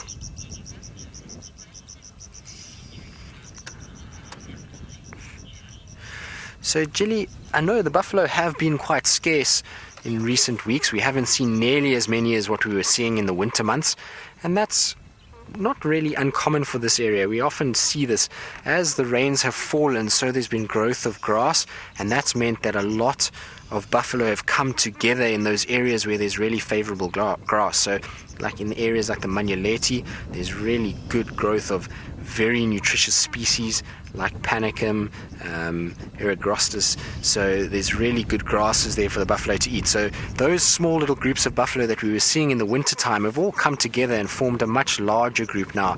And so every now and then we'll get 200-300 of them passing in and out. So I know Brent had a herd of about 300 down on Cheetah Plains the other day. So those will all be together, and then as winter comes, so they'll start separating out again to be able to try and find food. Also, the drought did take a bit of an impact on them. As far as I've seen and from what I've heard speaking to the ecologists of the Kruger National Park and the areas that around us, that the buffalo numbers took a bit of a decrease, but not major. They only dropped by about 2,000 or 3,000 from last year, which sounds like a lot, but there was over 30,000 buffalo in the Kruger system last year, so that is a lot of buffalo, and the drought was actually needed to try and just stem the amount of buffalo being born and just cap the number off, and it's nature's way of stopping the buffalo numbers getting way out of control and overgrazing these areas. So I would imagine that the buffalo will start to return. Also, with the absence of the lions, we'll find that a few buffalo will still come back onto Djuma. They took a real big hit from when the Nkuhumas stayed for so long. There was buffaloes being killed all over the place, and so they knew that that wasn't a safe place to be at the time. And now with the Nkuhumas going, they'll probably start to filter back in, and we'll start to see a few more of them. But most of what you see in summer is normally like this small little groups of males, and then the older sort of bigger guys will join up with females, and the females will then join up with more females, and we get these big herds that come through. You can see that little chick. It's quite easy to tell the chick. One, it's because it's making a lot of noise, but two, you can see the beak hasn't got its coloration yet, so it's still got that grey beak. It will only get its red beak when it becomes an adult. But these buffalo bulls have definitely got the life. Oh, and look at that stretch. That's a beautiful, beautiful stretch, and he's just giving us a little look just to see what we're doing here, making sure there's no lions that are sitting near us and potentially hunting him. Alright, so while we watch these two boys have a day at the spa, we're going to cross over to Brent, who I believe has got some impalas for all of us. Well, impala and Gnomlus's arch enemy, Normal Norman, the wildebeest of the northern plains of Cheetah Plains. Now, apart from that, we've got quite a lot going on here. So we've got some kudu as well that are looking very happy. It's actually a very beautiful scene at the moment. And as the light gets a bit lower. Now, interestingly enough, it's a first for me, but there's a big troop of baboons here as well. I'm just going to try to get into a position to see them. And this is good and bad news for us. Now, oh, there we go. And just in case Tristan was worrying that he was about to catch up on the birds, we've got one that I haven't got yet this month. Here we go. Hello, a southern ground hornbill.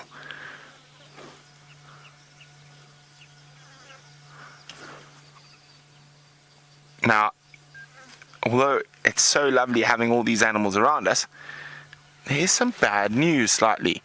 What is that kudu looking at, Vim? Vim, look at that kudu. It's got that predator stare on it. Sort of trying to work out whether it's, I think it might have seen the ground hornbill, but it keeps looking behind us. So just behind us, as I said, the bad news about all these wonderful animals out here in the open is that we've been tracking Quarantine for quite a while now, for about 800-900 meters, and his last footprints are just up here. So I don't know whether he's gone towards the Kruger, but that kudu kept looking. I'm just going to have a quick look in some of the marula trees. We all know how Mr. Q likes to chill in a tree. Now, the further we follow his tracks north, the more nervous I become, of course, because we are heading towards the end of our traverse area. So his last track was here.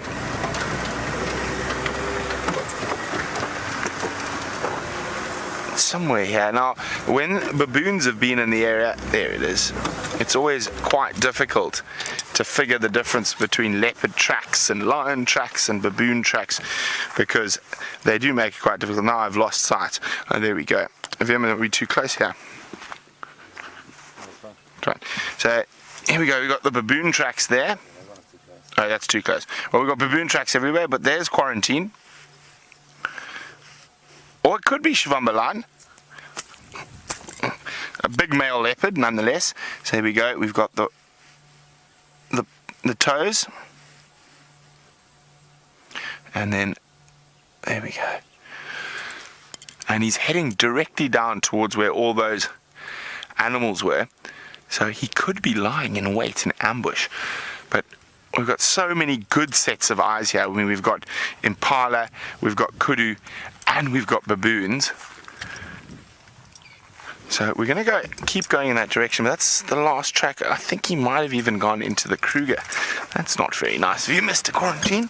I was sort of hoping he's going to be sitting atop a termitaria, waiting to be able to take on. Let me just check those trees there quickly. I always know how Quarantine likes to lie in a tree. Nope.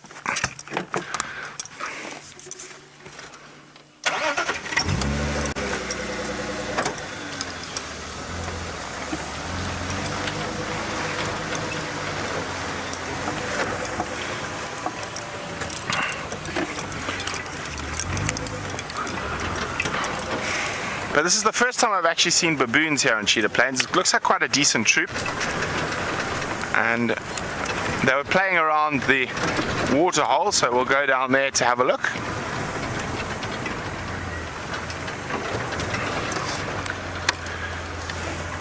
But this kudu keeps confusing me.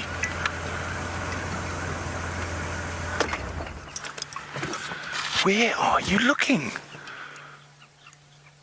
I mean, she's got that proper predator stare on, but she doesn't seem like she's convinced yet because she hasn't let off that loud bark.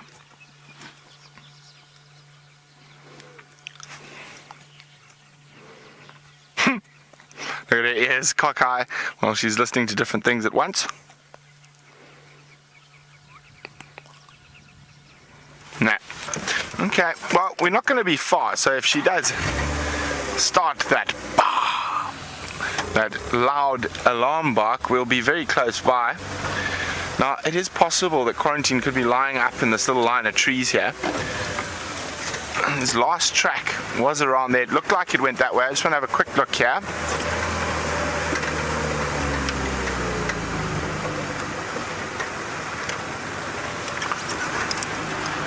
Just want to have a quick look. So I said, with baboons, it can be quite difficult to pick up leopard tracks, but we will keep checking. But while we do that, it seems like James has got down off his high horse and is now sitting on the floor.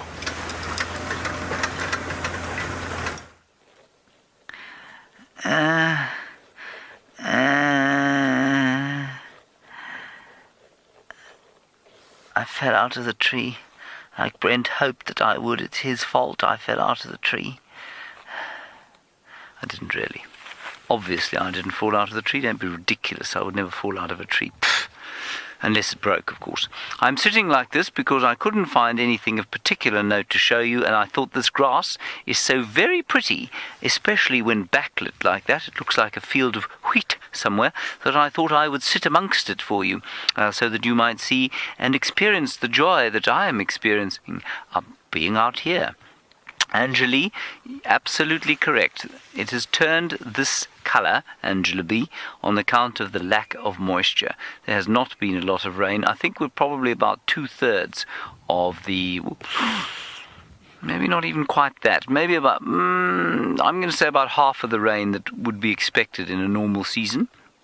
And that's all we've had. And so, yes, this grass is starting to look rather yellow, rather autumnal, rather too soon. Now, that's not to say we're not going to have good rain going forward. February is supposed to be a wet month, so maybe we will have some. There doesn't seem to be any in the offing.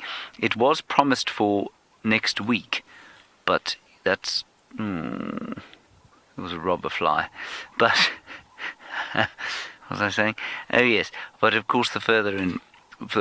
anything past basically 5 minutes, it becomes a total guess as far as the weather out here is concerned. Here it is. Come here.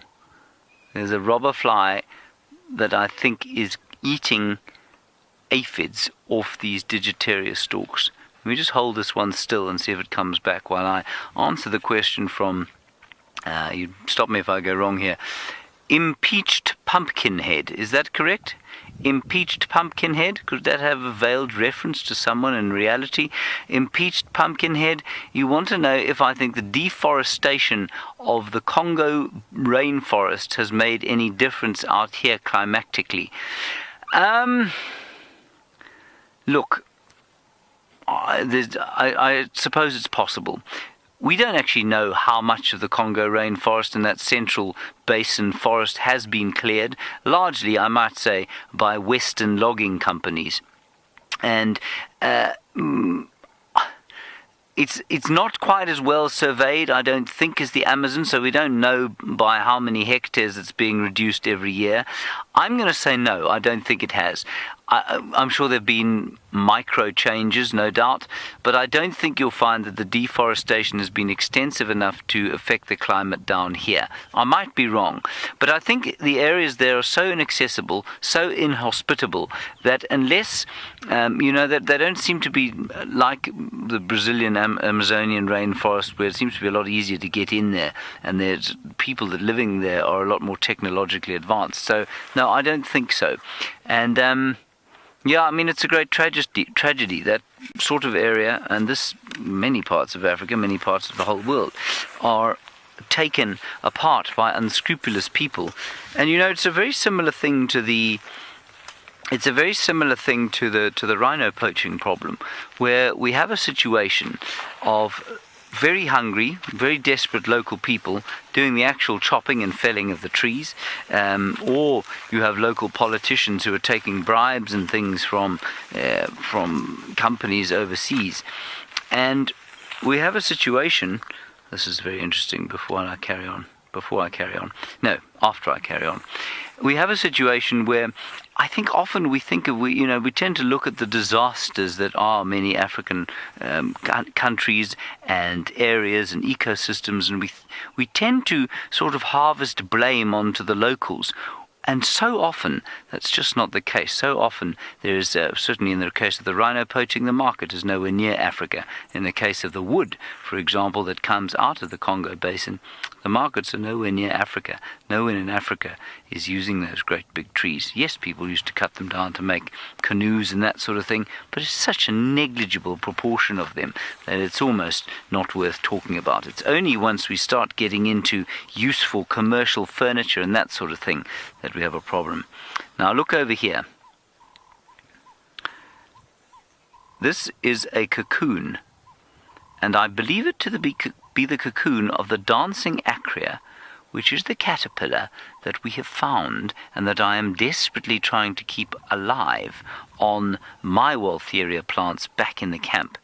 And I think that's what we have here. I think that is the dancing acria's cocoon, and perhaps my caterpillars will too make one like that. Somebody Alpha, what was it? Rebecca? Project Alpha. You're interested in the status of this grass and whether it's any good to eat when it goes brown like this. The browner it gets, the less good it is to eat, but of course the animals out here have evolved to deal with that. So they put on weight, in theory. Careful, Jean-André, there's a fairly small log that you just fell over.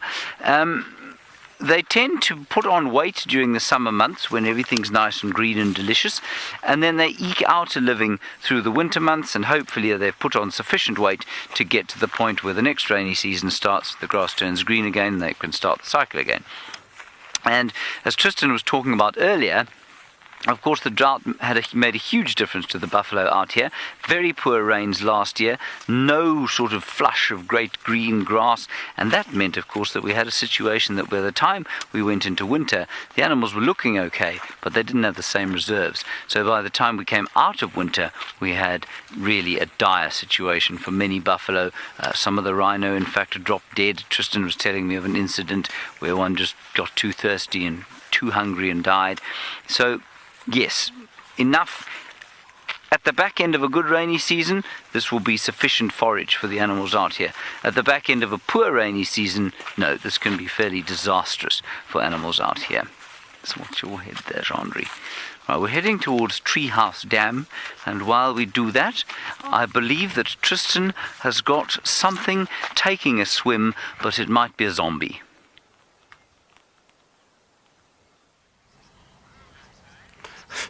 They are zombie-like at the moment. They're in this kind of trance in this waterhole. Imagine it's much like being in a swimming pool when you're on holiday and you've got yourself a cocktail and you just zone out. So that's how they look at the moment. The only problem is all the little biting flies that are landing all over the place. I've seen this male in front keeps rolling onto his side and kind of dipping his head in the water. I'm sure they're going up into his ears. You can see actually his ears are moving quite a bit.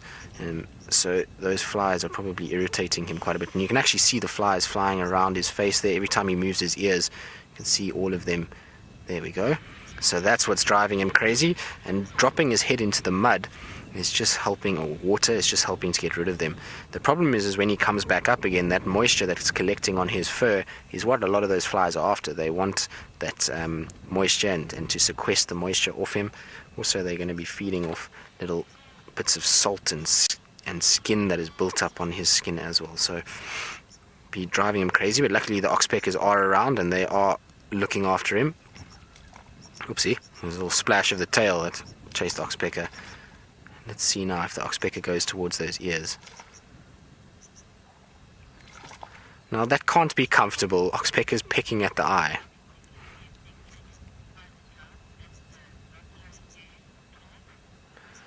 So, Kath, the oxpeckers, funnily enough, were not affected by the drought as nearly as much as the buffalo, because funnily enough, when the buffalo got weakened, the amount of parasites on them was far more. So I actually inspected a dead buffalo that had died in the morning, and we went off to game drive to go and look at it, and it was absolutely crawling with parasites. So there was ticks, they looked like little mites on it, and so the oxpeckers actually had quite a lot of food on these buffalo. And then when the rains have arrived, even though we started to still see buffalo dying in weakened state, with those rains it caused all those ticks to start breeding, and the ticks have been unbelievably bad this sort of last month or so. All the guys that have been doing bushwalks have been hammered by them, so we all have scars all over our legs. So the oxpeckers have had more than enough food. They've done just fine, and their numbers are looking good. Pretty much find a buffalo and you'll find oxpeckers there, and even herds of impalas, kudus, zebras, lots of oxpeckers around. And funnily enough, actually this year, I've seen quite a few yellow-billed oxpeckers. Now the yellow-billed is not very common. The ones we're seeing here are all red-billed oxpeckers. You can see that red beak is quite easy to distinguish, and the yellow-bills normally are not very common in this area, but we've seen quite a few of them this drought cycle or this summer, so there must be more than enough food to start attracting them as well. But like I say, that can't be comfortable when there's a beak being poked into your eye. I suppose it serves a purpose and it does a good job in keeping all those parasites away and keeping all the flies away from your eyes, but it does look very uncomfortable. I'm not a huge fan of people poking things around my eyes, So Mary, they actually don't eat off dead animals. I've never seen an oxpecker eating any parasites off a dead animal. For some reason, it's almost like the parasites know as well. As soon as that animal dies, there's this stopping of the blood circulating, and the parasites start to come off. So when I was talking about that dead buffalo that we looked at, it was actually amazing to see as the time went on how many of the ticks were releasing from the buffalo and crawling off into the grass. So they probably know there's no longer a fresh supply of blood coming through, and so they will drop off, and then there's really no food once it's dead for the oxpeckers to come in. Also, the thing is with dead animals is generally dead animals will bring in a huge amount of scavengers. So you'll find hyenas, vultures will be around, and so the oxpeckers don't want to be anywhere near all of that. There'll be far too much fighting and squabbling, and so they'd rather just go away and find an animal that's got fresh ticks on them with a fresh blood supply, and they'll rather eat those. But that buffalo, you saw his tail was going just now, and you saw he kind of every now and then he's moving a little bit. So the reason why he's doing that is not because of a want to do it, but underneath the water, in all likelihood, is a terrapin busy trying to eat the ticks that have collected between his legs. And those terrapins have those sharp little beaks, much like a tortoise, and it hurts when they nip at the buffalo trying to pull the ticks off. And so that's why he's kicking his leg every now and then. The terrapin's obviously grabbing a sensitive part of his tummy. Sometimes they even grab onto the genitals, which can't be any fun at all. And that's why he kicks it away. He's trying to get that terrapin to go away. But terrapins are quite feisty and quite patient animals, so they'll just come back and keep going. It's also why the buffalo do lie in the water. Even though it's uncomfortable like that, it's a way of getting clean from the underside while staying cool. So when they're walking around, the oxpeckers are doing the whole body, but when they lie in the water like this, they actually have the terrapins as well as the oxpeckers, cleaning them from top and bottom, which is really cool. Oh, oxpeckers just relieving a bit of an itch on the head, so that hard abrasive boss of these male buffalo is the perfect place to scratch your head, obviously. And when that doesn't work, a little foot action also helps. Amazing. The buffalo, of course, is not feeling any of that. That structure on top of its head is so hard. There's no sensory cells in that whatsoever, so it won't be feeling this bird rubbing up on it.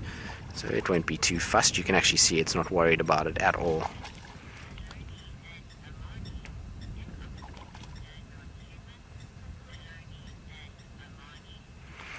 Aloni and Amani, no, the oxpeckers do not land on humans. Well, I've never seen it. I suppose it's possible that they could potentially come towards a human, but there wouldn't be any need unless you're a human that's crawling with parasites, which there's very few of those. Parasites make us itch, and so because we've got hands and little opposable thumbs, we tend to get rid of those parasites, so we pull them off, much like baboons or monkeys would do. And so no, we wouldn't have any need for oxpeckers to land on us. There's no food source on us, and so that's why they leave us alone.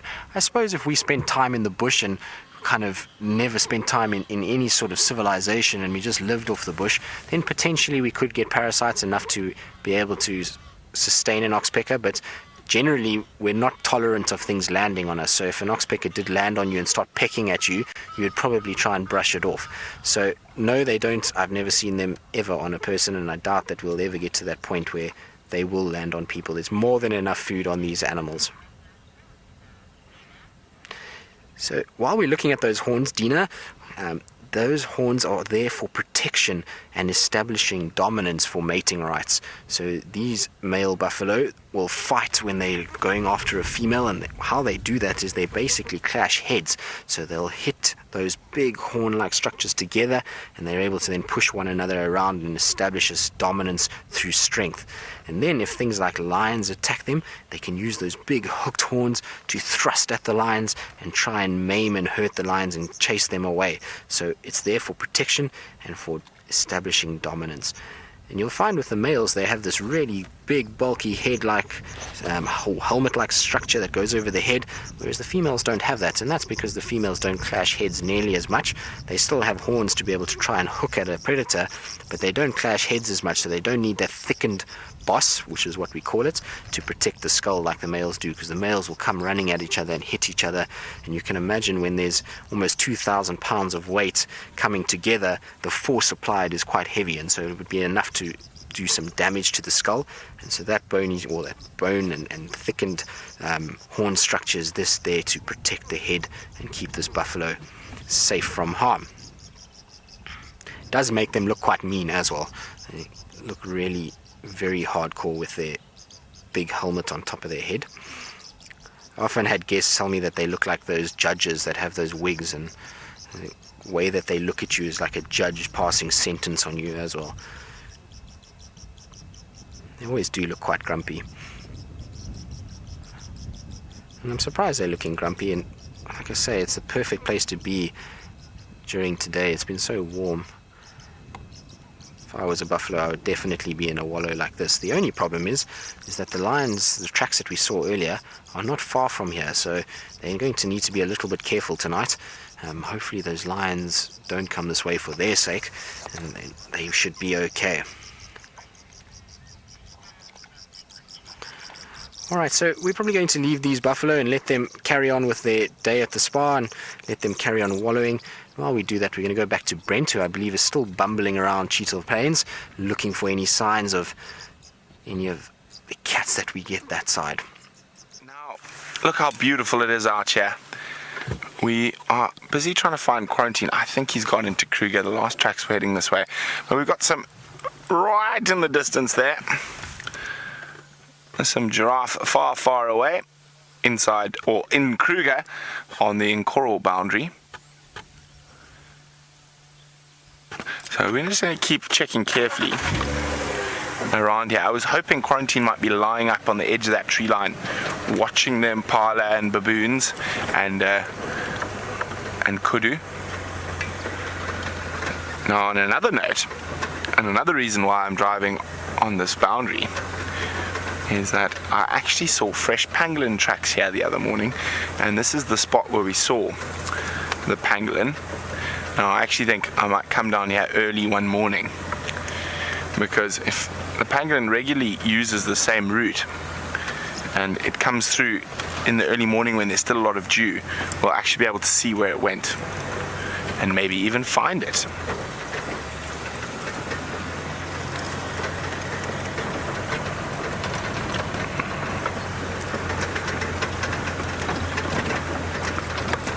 It is stunning out here this evening. So this is the pangolin spot. Come on, little pangolin, show yourself.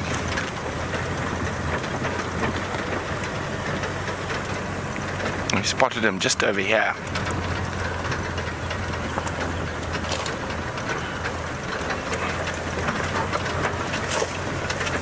Okay. Come on, quarantine, be hiding. Oh, a pangolin! Oh, look at that, Vim. Finally, it's my first ones on camera this year. I've seen one really ugly looking bedraggled one, but there's some in beautiful color. The first ones of me for the year, carmine bee eaters, or first ones on camera, and definitely another one for the bird list. Beautiful birds. Hawking over the grassland. Now, of course, they do eat bees, hence they have the name bee eaters, but they do eat a lot of different species of insects, or flying insects in particular. That's why they like to perch quite conspicuously out in the open and fly about trying to catch them.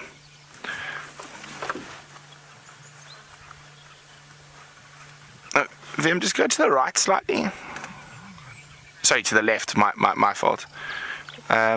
It's just behind that bush for you. Let me just roll forward. I can't. Just move forward. There we go. There's something below that European roller. I can't just see what it is. Oh, it's a red-billed hornbill.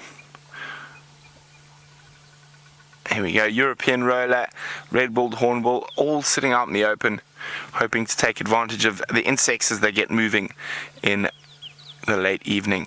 Now, Sandy is wondering, do we ever see Narina trogons here? Definitely not in our traverse area, Sandy. You might get them in different parts of the Sabi Sands where there's riverine forest. We don't really have any riverine forest in this area. Now, I've got one last gamble spot to check for Mr. Q. Oh, Vem's seen something. A silhouetted carmine bee eater. Well, it seems once you find one, you find them all.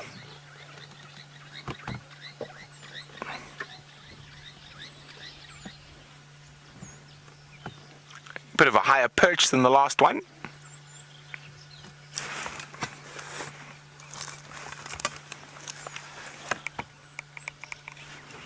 Okay, let's keep going. Come on, Mr. Q.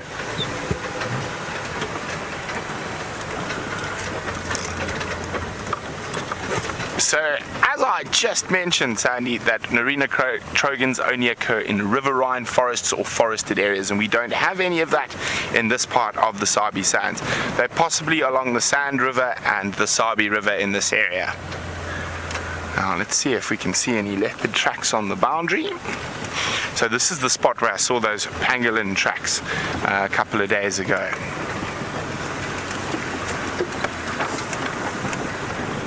There's some soft sand coming up.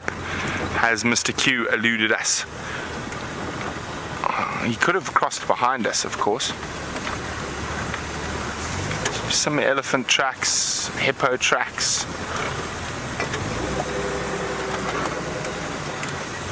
So I've got one little last section along this little drainage line here. Hopefully he's hiding about there.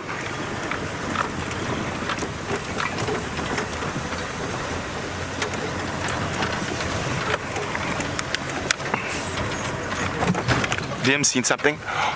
Oh, that's not good.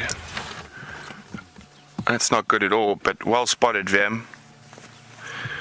That is a real big threat out here. That's a domestic cat. Now, where has this thing come from? That was a ginger domestic cat. Not something you see. That's very bad. I will report it through to the Sabi Sands. It looks like it's actually trying to hunt the starlings. They might have a nest here, so I might just give it a chasing. Let's hope Mr. Quarantine catches it. Now, for half a second I thought it might be an albino wildcat, but it wasn't. Oh, there it is. You see it, Vim? It's very much a ginger domestic cat. And it is, I think the starlings have a nest here that it's trying to hunt. I'm just trying to think where this thing, how on earth it got this far into the reserve.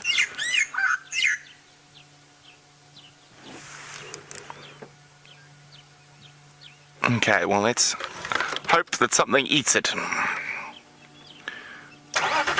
So I'm pretty sure it's not a pet. You're not allowed to have pet cats in the reserve.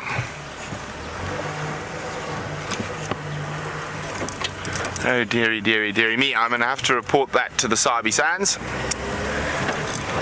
Now, a lot of you might find this a little bit difficult.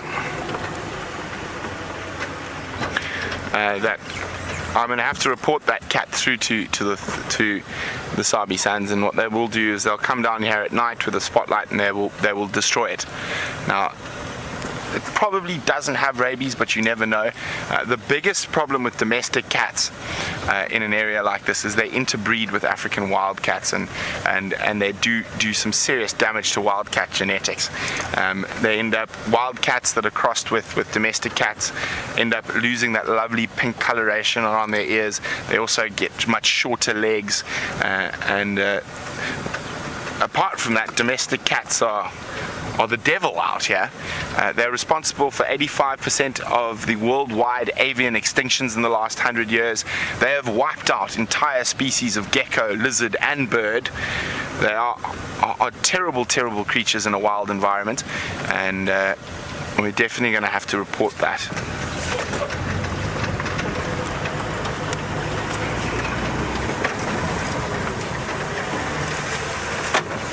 So, no sign of Mr. Q. I think he must have gone into Kruger.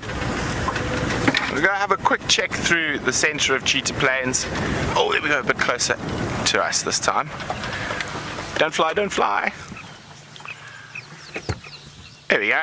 Two very pretty birds. Well, one's flown away, but a European roller and the carmine bee-eater.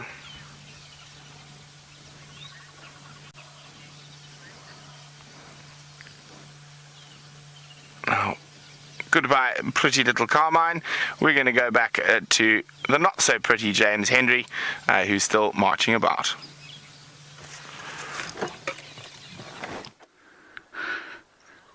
I don't know what I've done to cause Brent Smith's displeasure today. First he wants me to fall out of trees, and now he says I'm ugly. Well, that's not very nice anyway. I think that Brent is very beautiful, and I hope that he never falls out of a tree again. Good. We've got a beautiful butterfly there, an African joker, and it's sat down beautifully for you, Jean-Andre. You see that?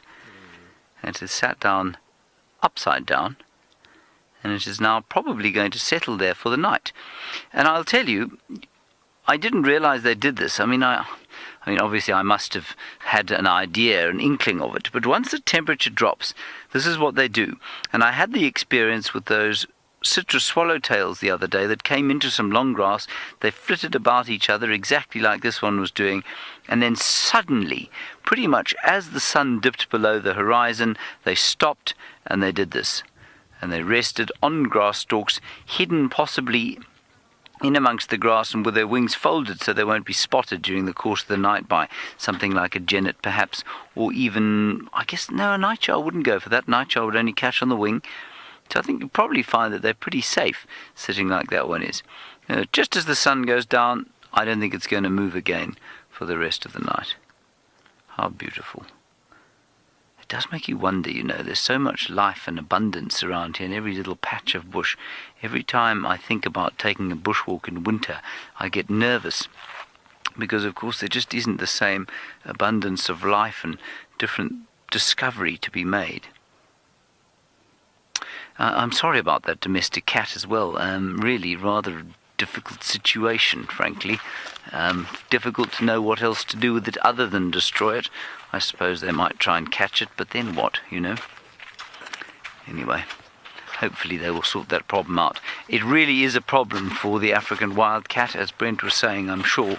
Their genetic, what do I want to say? Their genetic purity, it's not the word purity. No, not thoroughbred.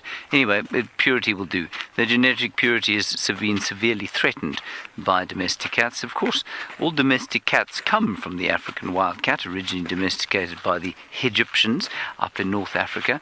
But the integrity, the genetic integrity of the species, that is Felis libica, is really at threat because of Felis domesticus, which is, of course, the domestic cat. Now, let us look over here. I showed you yesterday Heteropogon contortus, and I showed you how the spears of Heteropogon contortus form a seed, and what I didn't have was the seed. There's the actual seed on the end. Can you see it there, Andre? And what it does when it gets wet, of course, is it spins like this and drills its way down into the ground. And this one is ready to seed now. This one is waiting for some rain so that these will fall off, or be thrown to the wind, of course, and then land on the ground and drill themselves up so that a new Heteropogon contortus might be born. Now, while we're walking along here, something to think about. We have had a massive number of marula fruits. I picked probably 100 Nkuhuma fruits from just that one piece of that one tree. Every single one of the seeds on this grass plant here could potentially produce another panicum grass plant. Every single one of these seeds could produce another heteropogon plant. And all around us, countless eggs, countless caterpillars, countless fruits are being consumed, and probably less than, I'd say, less than a tenth of 1% of most of those things will actually ever make it to adulthood to breed themselves. Isn't that amazing? Seems like a bit of a waste, but I guess that's just how it goes out here. Now, Tristan, of course, is on Arathusa, and he's got something that likes to eat rotting flesh that sits in a tree. I bet you can't guess what it is.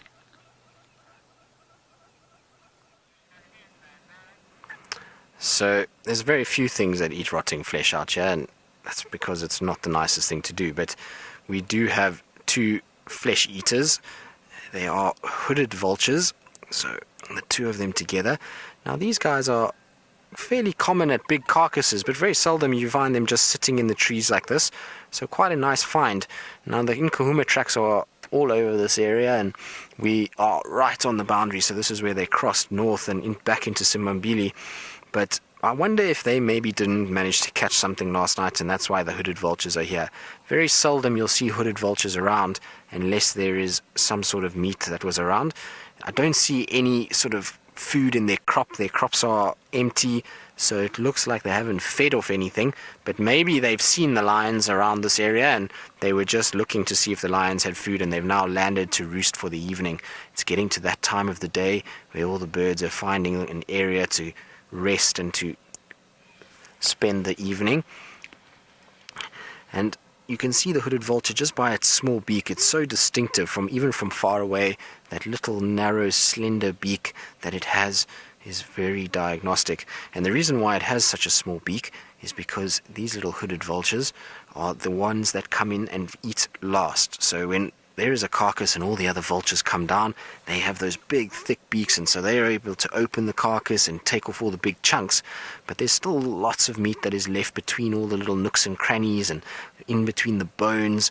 And so these guys with their tiny little beak can come in, and even though they get bullied because they're a little bit smaller, there's still a food source for them. So they wait for everybody else to finish and to be saturated full of meat, and then they come in and they eat all those little bits in between. And so they can really clean up the carcass, and when the bones look absolutely white and polished, it's because these guys have spent a bit of time there and cleaned them up. But the sky behind them is incredible. Those colors are amazing. We're starting to get that belt of Venus, which is those purples going into blues. And that's quite an iconic picture. The vultures in a dead tree with the setting sun behind them. Really very, very, very pretty. So, like I say, unfortunately, the Nkuhumas are nowhere to be seen at this stage. I was hoping that now it's gotten cooler that they would be out and about, but unfortunately not. They seem to be still sleeping north of us. I did speak to one of the other rangers and said to me that they're still lying flat. They're not showing any signs of movement at this stage. But the good thing is that they're right in the corner of Simambili at the moment, and so I would imagine that they are going to push more towards Djuma, given that the Majingalans are not far away either. If they start to vocalize tonight, the Nkuhumas will hear that, and with the cubs, they know that those are not the Birminghams, and they then should shift away from that, and so that would hopefully be back east and into Djuma. So there is still hope.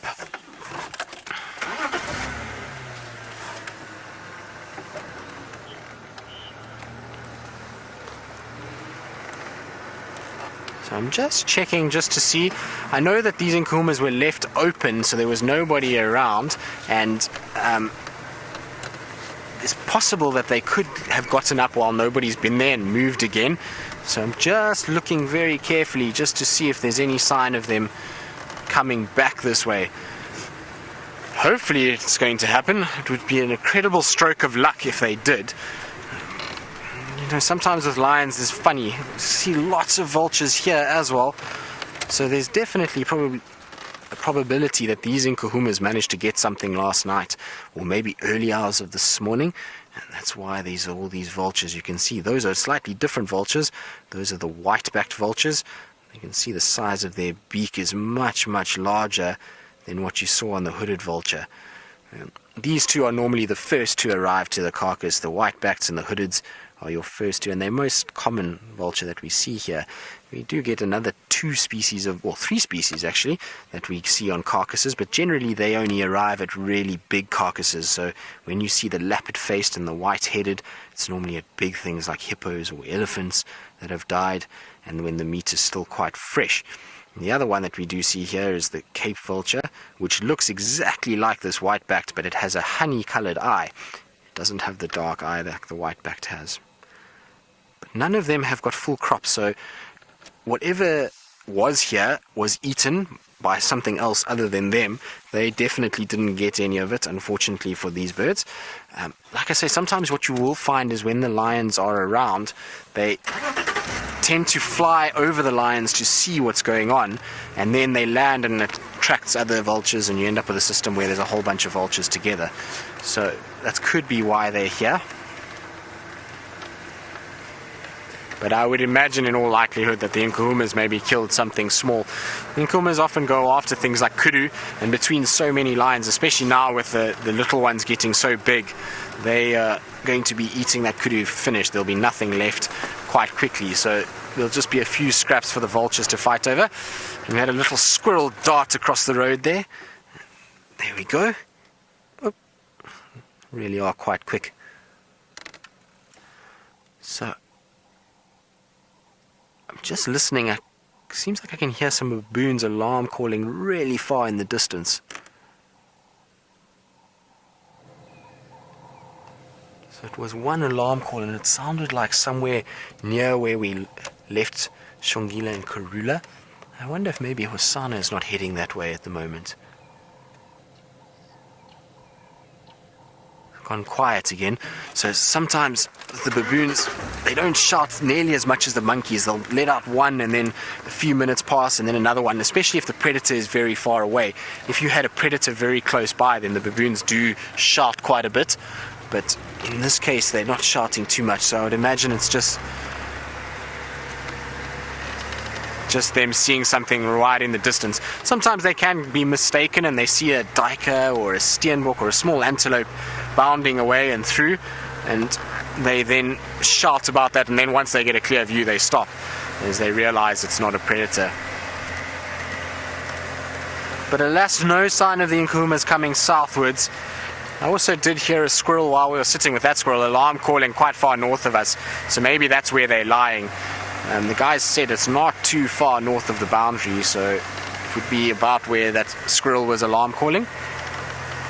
So So given that the Inkahumas are not around and they haven't come our way, I think what we're going to go do is just poke our nose in at the hyena den and see if there's any activity. It's now the time of day that the hyenas like to get going and like to get mobile and around the den site, so maybe we'll get lucky and find some of them lurking. I'm also just going to go and check close to where I had Xongile and Karula in case Rosanna is moving around in that area. But it's turned into the most beautiful evening. It was really, really hot this afternoon, and the temperature's dropped nicely, and there's a nice breeze that's blowing, so it's really become a very special evening. Alright, so we're going to carry on, and we're going to go back to James and see what he's up to on his bushwalk.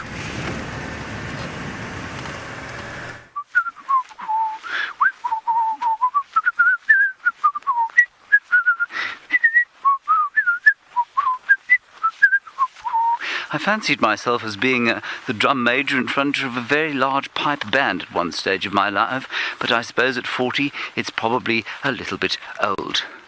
See, I'm very skilled, Jean-Andre. Right, we're going to say goodbye to you, but before we say goodbye to you, we must tell you, of course, that this is the very last opportunity for you to buy your t-shirt bedecked, printed with the royal family Karula, and Xongile, as drawn and interpreted by our great and fearless commander Graham Wallington. So you can buy a t-shirt there. Otherwise, you can download the high-resolution image for the price of your choice, 50 US cents all the way up to $1 million you can pay. Just depends on what you want. You can frame that and you can put it on placemats around your table perhaps. You could make a calendar of it. Of course, it would be a bit of a boring calendar, but you could do anything you liked with it. You could make wallpaper out of it if you wanted to. You could probably have it printed on toilet paper. I bet you could. I wouldn't suggest you do that.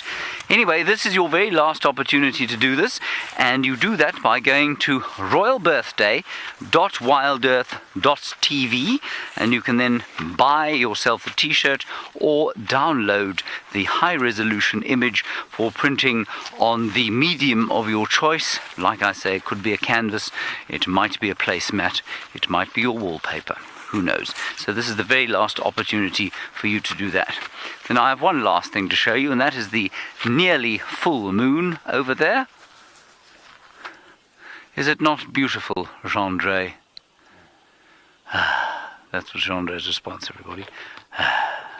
Well, from Jean-Andre, Gerding and I, Herbert, who is currently walking down the road there with his hat at a jaunty, if slightly gangsterish angle, it's going to be it from us on the bushwalk. It's getting a bit dark. We're going to hurry home to have some apple juice.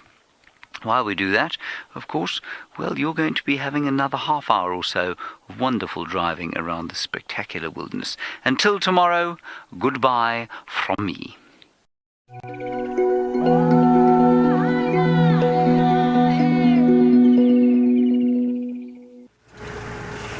Well, I hope James enjoys his apple juice that he's going to go and have while we carry on. We are slowly making our way towards the hyena den. Just got a bit distracted with the moon. I believe James showed it to you. It's looking incredible tonight. It's really almost full. I think tomorrow night is full moon. Tomorrow night, Dave? I think so. I think tomorrow night is full moon. So promises to be a spectacular moonrise tomorrow. If we get clear conditions, it will come up as that sun is setting, and we should get some really beautiful color on that. So tomorrow it will be worth looking out for. So we just drove under a marula tree, and there's so many marulas on the ground. It sounds like we were going over those bumps that you get on the road sometimes. I think they call them rumple humps, and it's quite a funny name. Always think if you swap the letters you get humble rumps, which is quite funny.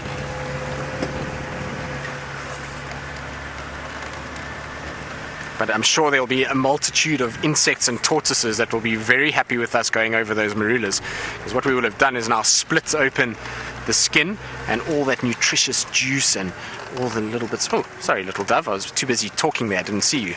A little Cape turtle dove that was waddling around on the road there. So all of those juices and the flesh will now be exposed, and so birds and insects and butterflies and tortoises that normally battle to get into that thick-skinned marula fruit will now be able to get there and get a real nice amount of nutrients.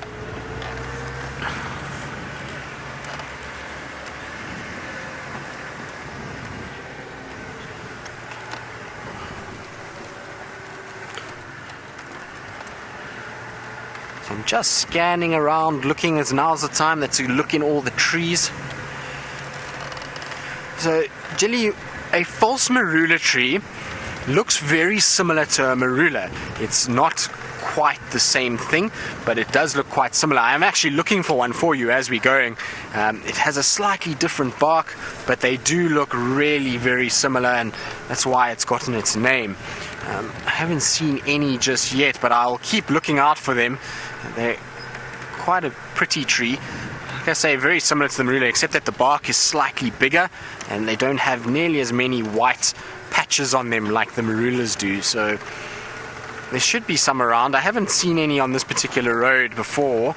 I'm still getting to know Djuma quite well and trying to sort of suss it out and get to know all the trees and landmarks. So I'm sure Brent and James and Jamie would have a much better idea of where all the false marulas are. But they generally are in the same area. Oh, there's a nice little European roller that's being very kind and sitting right next to us here. Look at that. Oh, and off it goes.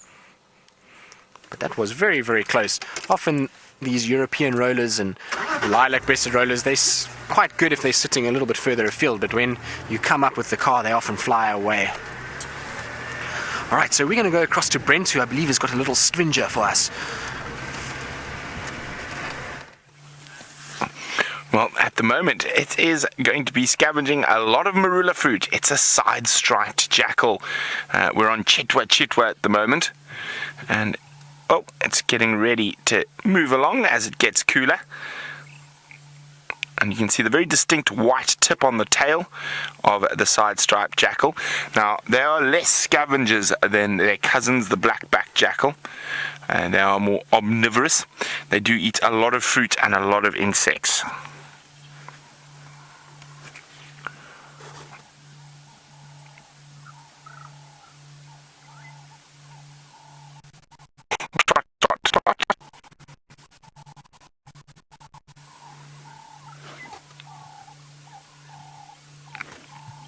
Okay, we are heading towards the Chitwa Dam.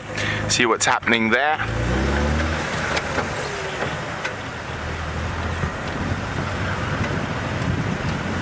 Oh, just some impala there. Oh, I just got a bug in my eye just before we got to that jackal.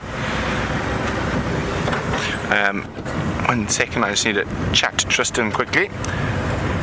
Tristan, I heard Karula was mobile north again. I think she might be coming back to look for her signer.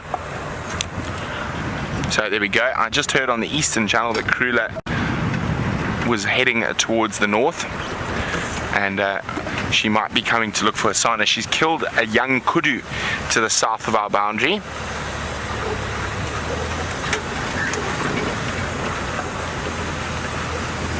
Hello, Impalalas. Well, we want to try get down to the Chitwa Dam as fast as possible.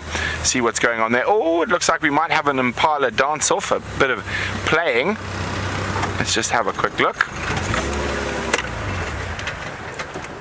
Now, sometimes when the little ones take off, it's lots of fun.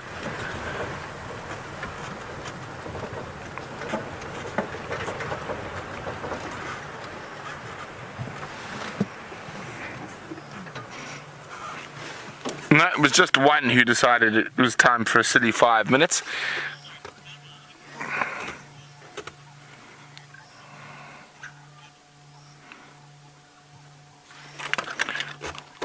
Now, Debbie in Arizona would like to know, do I notice more activity in the animals when it's a full moon? I I wouldn't say so. I think the only thing is you find certain crepuscular species might be active a little bit later into the evening, such as wild dog and cheetah. They might hunt when there's a full moon, but it's actually a bit of a tough time for a lot of the predators because a full moon increases the impala, the inyala, the buffalo. That increases their capacity to see at night. So I wouldn't say there's more activity. Maybe even, I would say just about the same, except that the prey species have a little bit easier when the moon is bright. Now, I haven't heard where Mr. Tingana is, so he likes this area here. But as I say that, VM says he spotted some leopard tracks. Let's just double check.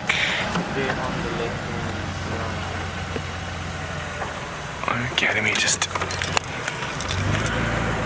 have a quick look. It is indeed baboons. Now, baboon tracks are very easy when you're moving quite quickly to confuse with predator tracks. Now we've got to go through a little dip to get down to the the Chitwa waterhole to see if we can get there before and hopefully catch the hippos coming out of the water. And while we do that, let's go back to Tristan and see what he's been up to. So we're just in the area where we had Karula crossing south earlier this afternoon with Xongile. Now, we did have those baboons alarm calling and we've kind of rushed down here quickly to have a look, and Brent said he had a report that Karula was coming back north again, so I wonder if she's not coming to get Hosana. So I'm just checking to see if I can maybe pick up on her or see if maybe Hosana is around. It is getting a little bit dark to see tracks on the road, but hopefully we'll catch her walking on the road. I'm just going to retrace the way that she walked with Xongile and see if that's going to help and see if we'll pop out in the same place. So kind of just looping around towards Treehouse. So there is a kudu here on our left. Now I just want to have a look to see. It seems to be staring in our direction. It is quiet at the moment, so it's not barking, but it is having an intent look around. This is exactly where Xongile and Karula went south this afternoon, so we're in the exact same place. There's a termite mound that was on my right hand side here. That is exactly where Xongile was standing when we left her and when she went south. So just through there, I can just see it through that gap there. So that is where Xongile was last seen, going off that mound going south. So we're in exactly the same place that we had Karula. So we're going to carry on down this road and just see if maybe we can pick up tracks. This road is not really easy to pick up tracks because it's quite overgrown and quite hard. It doesn't get utilized that much. But coming up a little bit further ahead, it gets a little bit softer and we should then be able to see tracks quite nicely. But it would be really nice to just see Hosana with Karula. Funnily enough, since I've been here, I haven't seen Karula and Hosana together once. They haven't been spending a lot of time together. I just haven't managed to catch them. And I've only actually had one sighting of Hosana since I've been with Safari Live. So it would be nice to catch up with him and see him and get a really good sighting of him. And I'm sure if she has come back and left Xongile that side, that there is a carcass that side. She wouldn't just come back and fetch Hosana just for the sake of it and leave Xongile there. Also, Xongile is quite clever. She won't come back with mom if there's food. It allows her a chance to feed before her bigger brother comes along, because Hosana is a little glutton. I've seen him feeding off carcasses. The other day they had a baby impala and Hosana ate the entire thing by himself. Karula and Xongile got absolutely nothing. So hopefully, I just want to check here on the road on this junction to see if there's any sign of the tracks coming back. I don't see anything yet, just their tracks from when they went that way. But like I say, it is quite dark and dingy, so not easy to see tracks at the moment. Just checking all these little mud wallows that we have here as well. Those are good places, especially if a leopard's been walking, that they might just stop and have a little drink, like what we saw when we were following them earlier, when they just went to Treehouse and They had a little drink before they started walking, so it's possible that she may have done the same.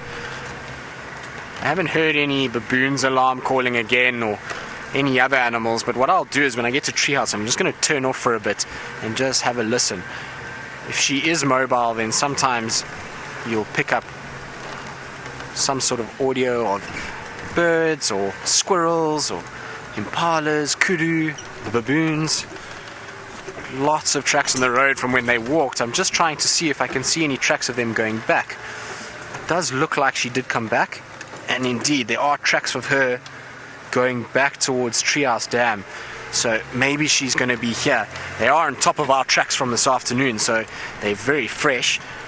The problem is Hosanna wasn't at Treehouse Dam, so they could have gone from there further, but let's have a look.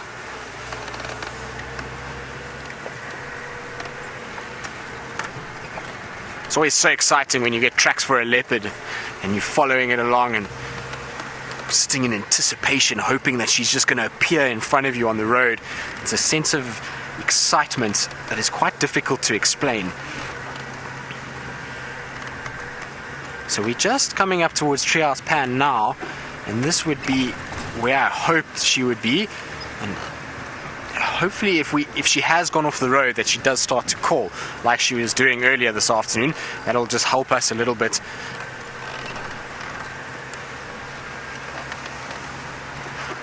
And there we go. We've got her. She's in the tree on my right hand side. So she's gone up into the tree. There we go. So she's just been walking along, and there she's calling. Listen. So she's busy contact calling, and I think she's gone up into the tree to be able to try and get a bit of a better visual to see if she can see where Hosanna is. She's calling a lot, and if he doesn't respond to those grunts that you hear now, she'll start calling like she did at the beginning of the show, which will be a full-blooded call.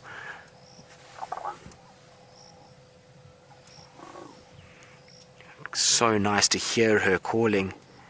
Oh, look at that. She is such a special leopard, this. And you see the calls getting louder?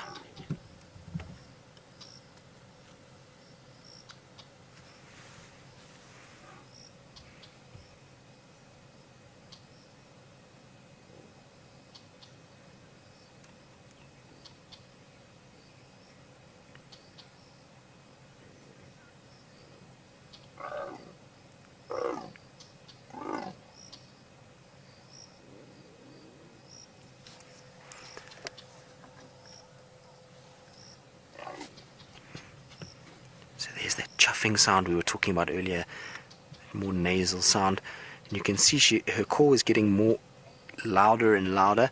She was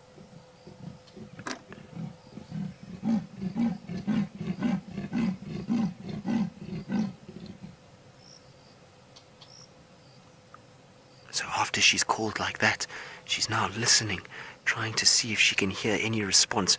So Hosanna, if he's anywhere close by, make a little contact call to try and tell his mom I'm here, that she can then find him. She looks like she's going to come straight back onto the road now. So let's see if we can just follow them along. And it's so special to hear them calling. It's my favorite sound. I love it when they call like that. And you see how she was calling into the ground to be able to try and resonate that sound out. Absolutely incredible.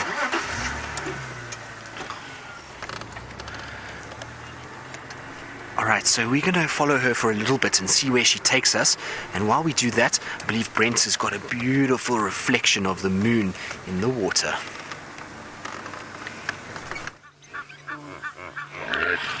Listen to the sounds.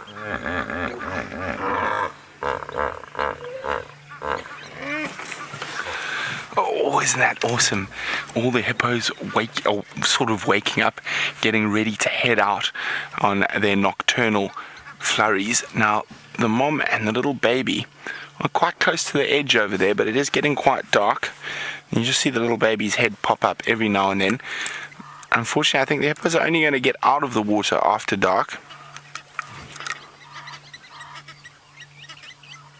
But it is just wonderful to sit next to a body of water at this time of the day, to listen to all the different sounds. We've got the water thickening. Tweet, tweet, tweet, tweet, tweet, tweet, tweet. We've got a noisy Egyptian goose. Got a very noisy blacksmith lapwing.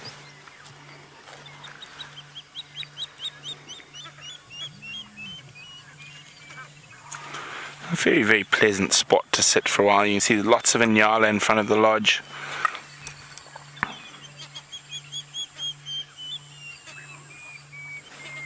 Old waterbuck.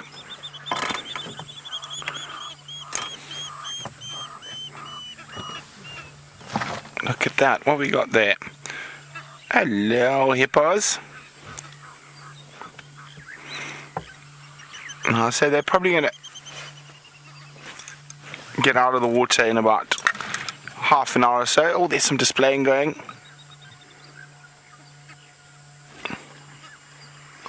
Not very serious, that, and it wasn't directed at us, that. I think they're just getting excited about heading out for dinner. Hey, hippos eat out every night.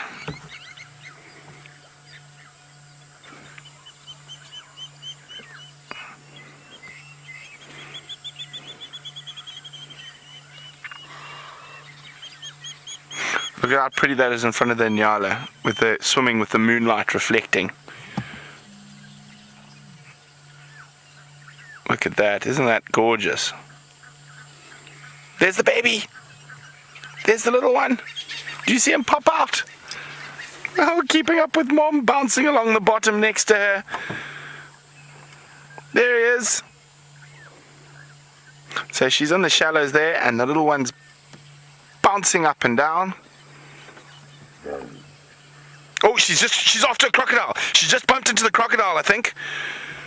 Whoa, the serene came a bit exciting quickly. Now, where's the baby?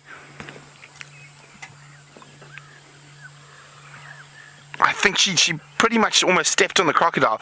That crocodile might have been making its way towards the edge, trying to get an Xongile, and she came along the edge there. I think she just bumped straight into that croc who was in the water. I can't see the baby. There it is. The baby's fine. Now, it'd be a very brave crocodile to attempt going after a baby hippo with Mom right there. She would chomp him in half.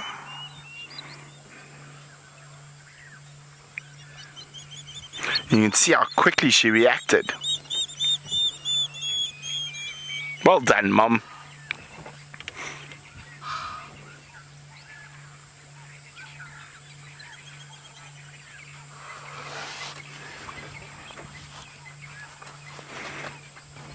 Now, generally, though crocodiles and hippos share the same home, they avoid each other most of the time. There's a sort of uneasy truce.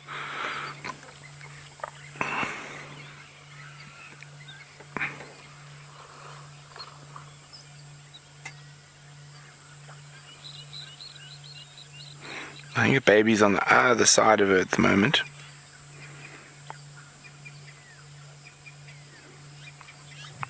They're moving towards the edges, getting ready to head out.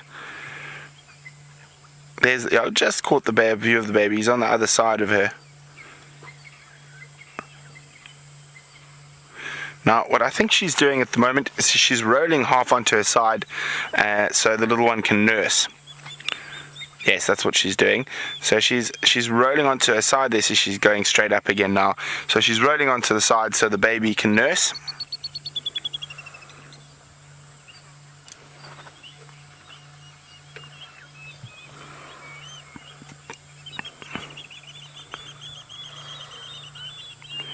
It is absolutely gorgeous with that moon at the moment. There we go, you can see Chitwa's lights are on, waiting for the guests to come back from their fantastic game drives. Now, also remember, you can purchase your copies of that beautiful drawing of the royal family, or a t-shirt or a sweatshirt at, oh no, here we go again. Oopsie. Let's see what that female's up to. At royalbirthday.wildearth.tv. There we go. And we do apologize for the grain, but it is very dark and they are quite far away. So she must be really hungry to head out this early.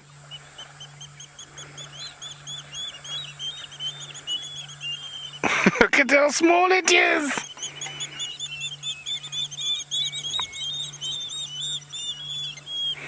We're lucky we've got that full moon giving us a little bit of light.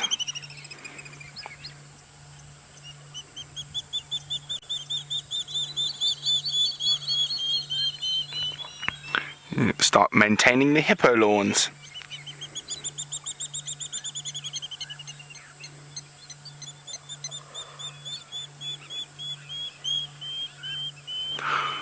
Oh, spectacular. She's the only hippo out.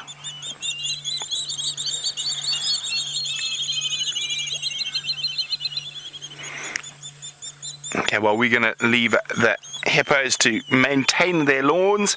Hippopotamus gardening services out and about, but let's not keep you away from the queen any longer. Back to Tristan.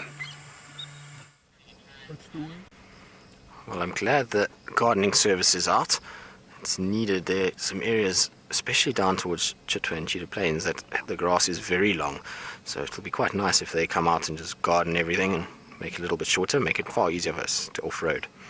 Now, the queen is still sitting here at Treehouse Pan. She's just come and lay down and is calling, and she's under the most spectacular sky. There's these fingers of light that are radiating from the horizon. And she's calling away. I thought I heard a contact call from Osana coming back, but nothing so far that I've seen. I haven't seen him come running down yet. She's just calling away, and it's so peaceful to sit here with her. It is probably the best way to end a day that I could think of. That sky with this leopard underneath it, sitting out in the open, has got to be one of those unforgettable sights. Certainly will be one for me. She is absolutely beautiful. You can see she's a very hot girl. It's been a long afternoon for her, pacing up and down. Alright, and so our sunrise safari is coming to a close, and we have had an absolutely beautiful afternoon. Myself and Dave have had an absolutely great time having you along with us. It's been a very special evening, so thank you from all of us, from the girls at FC as well. I hope you've enjoyed the show, and we look forward to seeing you tomorrow morning at 5:30.